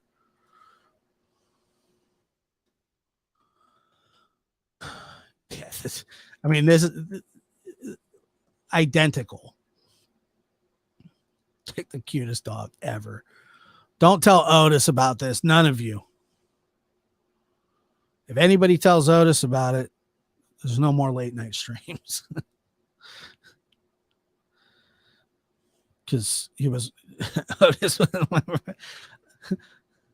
Otis is a jealous little thing. Okay, here we go. I found him. Don't tell Otis. Seriously. He'll be pissed. Not that I care that much. He's always pissed about something.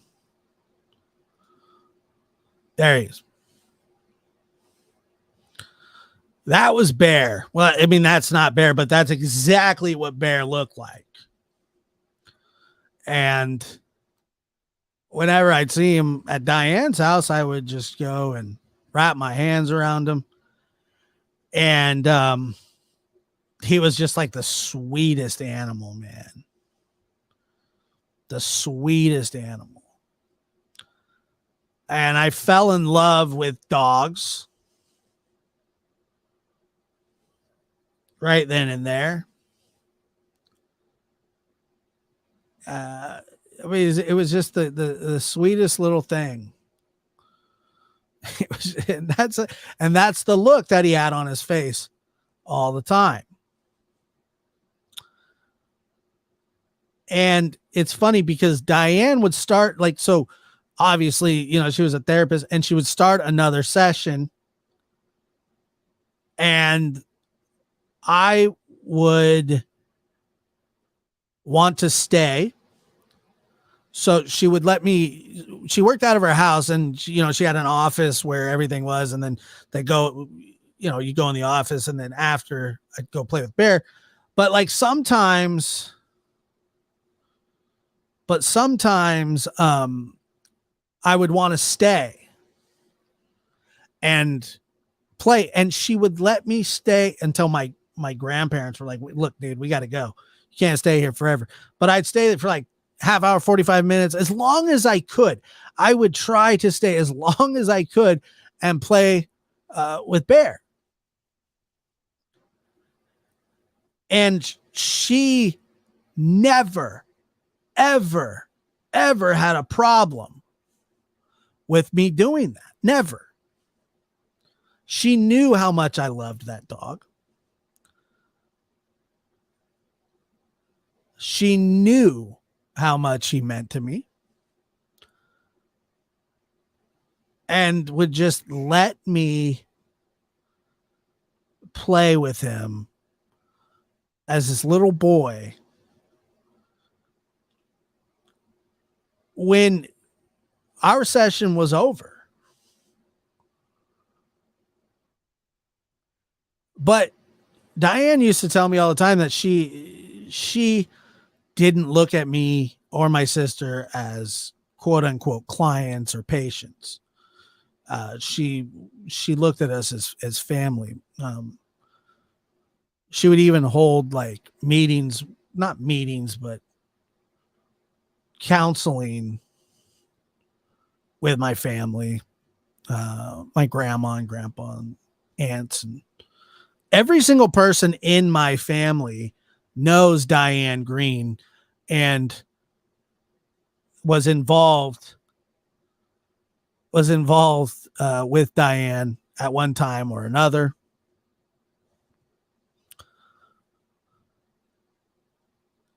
And every single one of my family members all feel the same way about Diane. That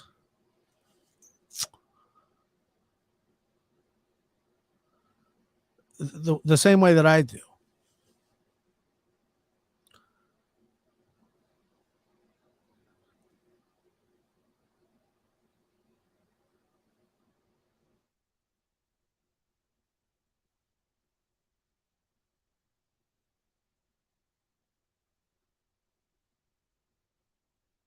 Diane helped save my family, my life.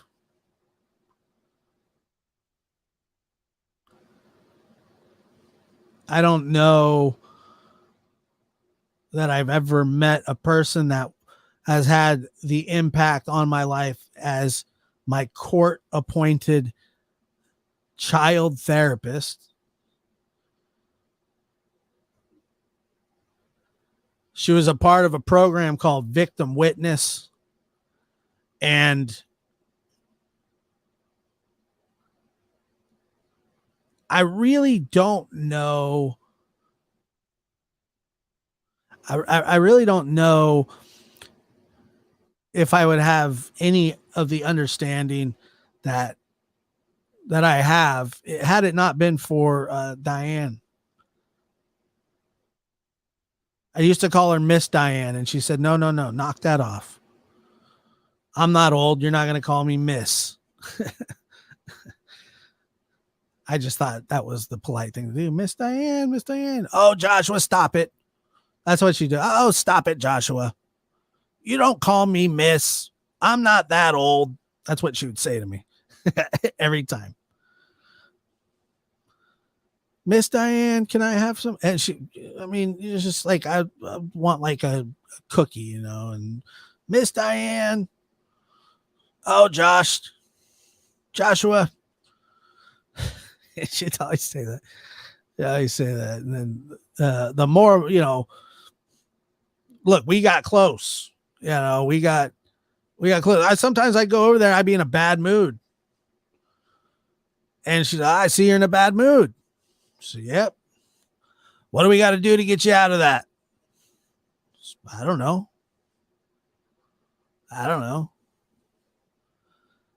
And sometimes we play a board game. Sometimes We would draw. Some of the most simple things that you could do.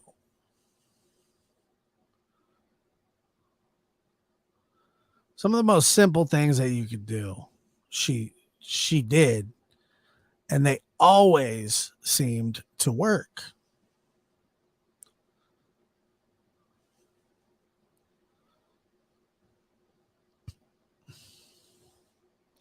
Selena says she taught you to vent your anger without that lesson. Where would you be? I don't know. I don't know. I don't know. It's just, it's funny because there's this, this person who, look, I am not, I have many faults and I've make many mistakes and have struggled and still to this day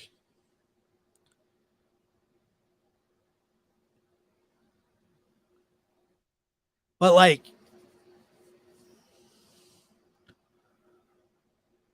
I think that Diane,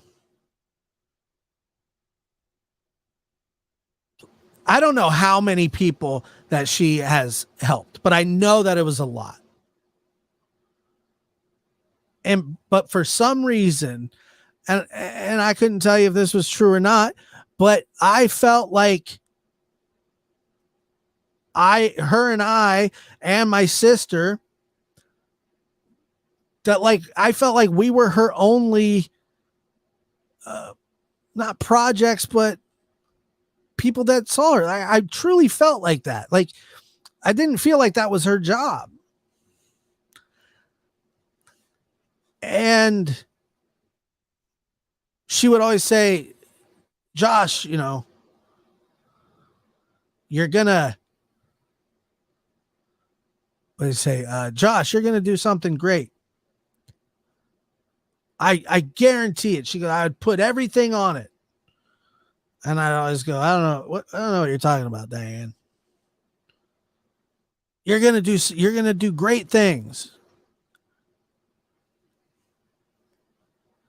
And while I don't consider what I'm doing, quote unquote, great things,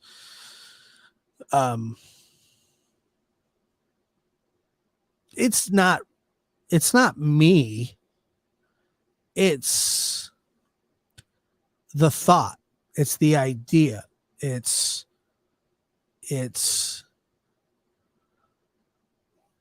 okay to keep fighting through all the mistakes, through all the hardship, through all the crying and pain and tears. It's okay to keep going. That's not exclusive to me at all. At all. And a lot of this, this channel, this platform, this, I always say this and I'll always feel this way.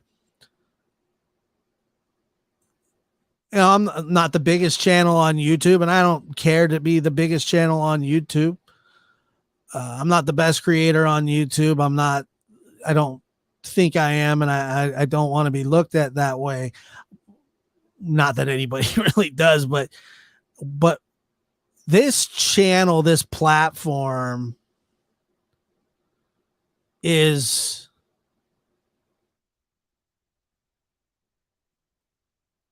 us. Like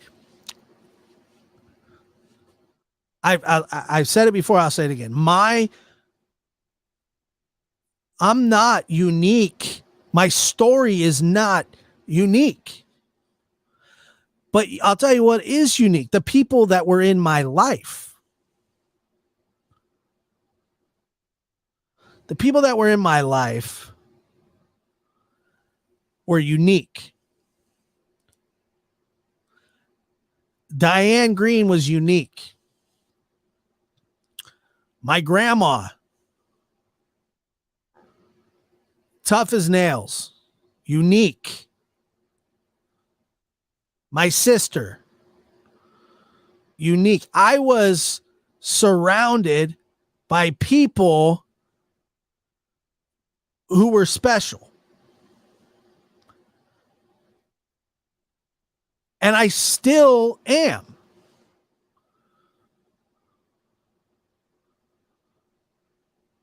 I'm still surrounded by people who are special.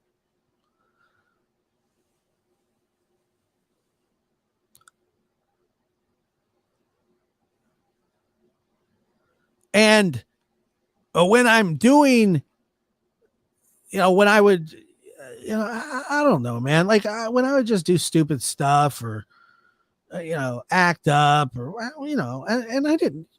Look, man, I would get told, hey, that's not you. I was held accountable for, having a bad attitude or a whatever. But I was just surrounded by a lot of people that cared, quality people.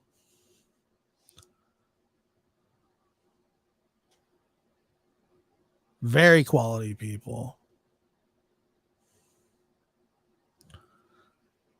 The most.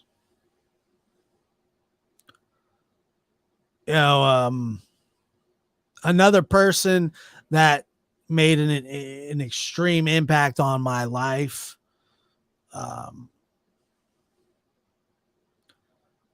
is my best friends, and you've heard the podcast with us, and I think he's in the chat somewhere being weird. Was his father. Name was Daryl. One of the best people I've ever met. Him and his mother, him and his wife. Some of the best people I ever met. And I used to think when I was young, I used to be like, man, I wish he was my dad. I would always think that. I would go, man, he's so cool. I wish he was my dad. But here's the funny thing. I was at his house all the time. I always ate his food. He coached my basketball teams, came to my baseball games. We went on vacations together. He didn't treat me any different than his own kids. And I didn't really understand that when I was younger. I didn't understand it at all.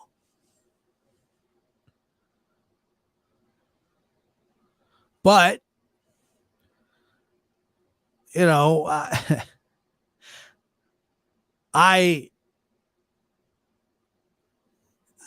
was just like one of his own. Always had been. I just never really realized it, There's a lot of really good people that I met in my life on the way to wherever I am. We're right here. It was a good, they were just good people. Go way back. Way back. So,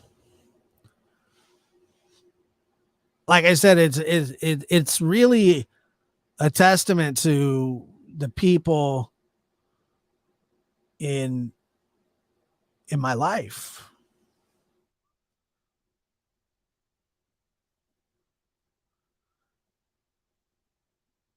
He's the man. Diane was something else. She was just the best person, one of the best people that I've ever met. And I cross paths with these people along the way.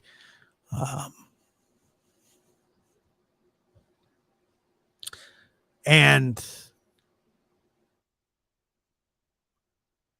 when I got into, playing music and the drums and all that stuff, there was an old man named Ben Fuel. And he was a grumpy old mandolin player. He was a school teacher. He taught music. He went to our church. And just one of the he was like Walter Matthau, but like completely bald. And I remember wanting to learn how to play the drums or something. And yeah, Hellring, you remember Ben. I mean, it's just something. But he was just a cantankerous old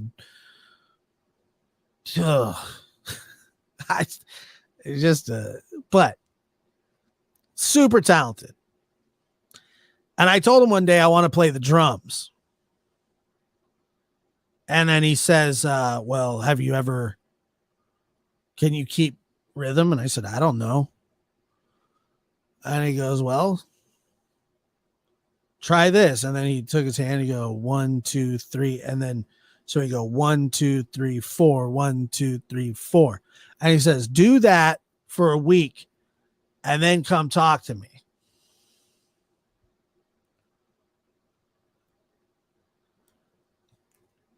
So I did. And I said, look, I can do it. I can do this. And then he goes, okay. I said, when do I get to play the drums, Ben? He was the leader. He was the band leader for the church. And he said, well, do you have drums? And I said, no, I don't have drums. And he says, well, how, this is what he said. This guy's a teacher. He says, well, then how the hell are you going to play the drums? I said, I don't know. I just want to play the drums. He says, okay. He brings me some bongos. Just a little 2 set of bongos. Because you can play these. I was like, bongos? The hell are bongos? And he gave me a bunch of assignments to do. And, long story short, Ben taught me how to play he taught me how to play the drums. I was trying to learn the banjo. I wasn't any good at the banjo, but, and the trumpet. And then he taught my sister the clarinet. I went on to play the drums for years and years. And she even helped me develop a voice to sing. The guy could barely hear, but whatever he could hear, it was always music related. Later on down the road, I ended up, he wrote a book. It was called like Bolivar and the Blind Tribe or something like that. I have to look for it. It was an amazing book. Yeah, I started off in the church band, and then I went on to,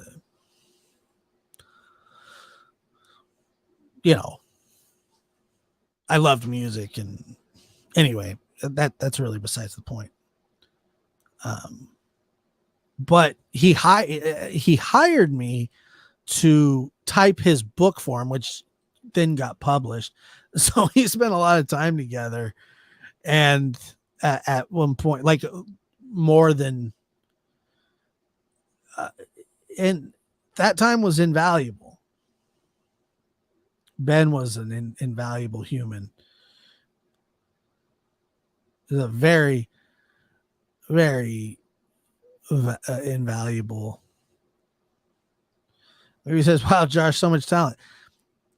I'll say this: I'm good. I'm good at a lot of things. I'm not really great at anything.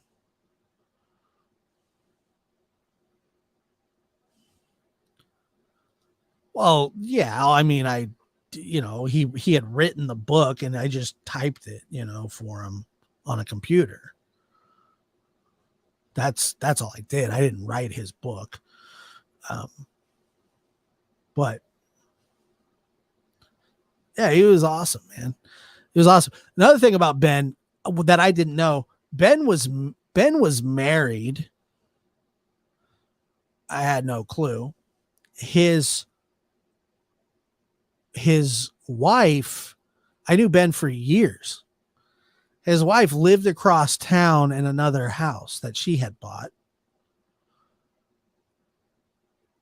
And he said that's the way he liked it, and that's the way she liked it. I never met her, man. I don't know. I just thought that was so funny. Because I remember going, "You're married?" He goes, "Yeah." I said, "Really?" "Yeah." I said, "No, they weren't divorced. They were they were married for years, like 40 something years." It's like the craziest thing ever.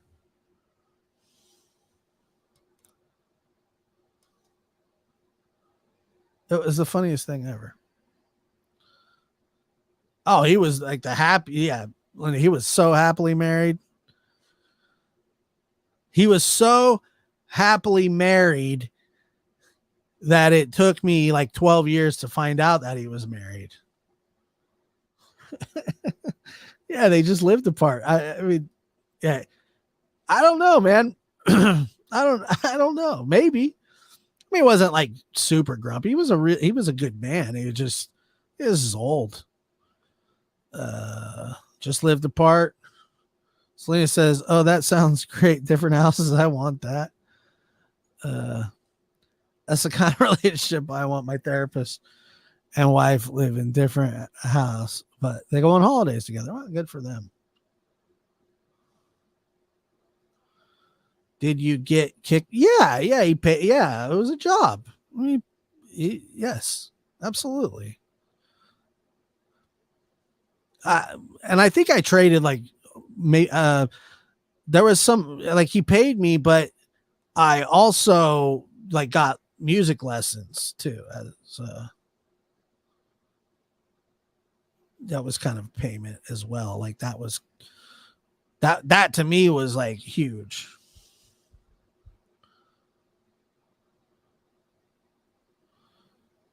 Where's Otis? I don't know. Probably sleeping. Guys, it's been a great show. I appreciate you guys being here. Thank you for tuning in and listening to me babble. So I appreciate it. I appreciate you guys.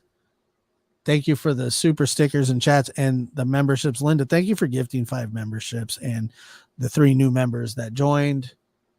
I absolutely appreciate that as well.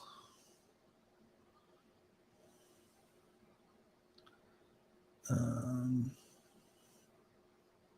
me see here. All right. Well, I'm out of here.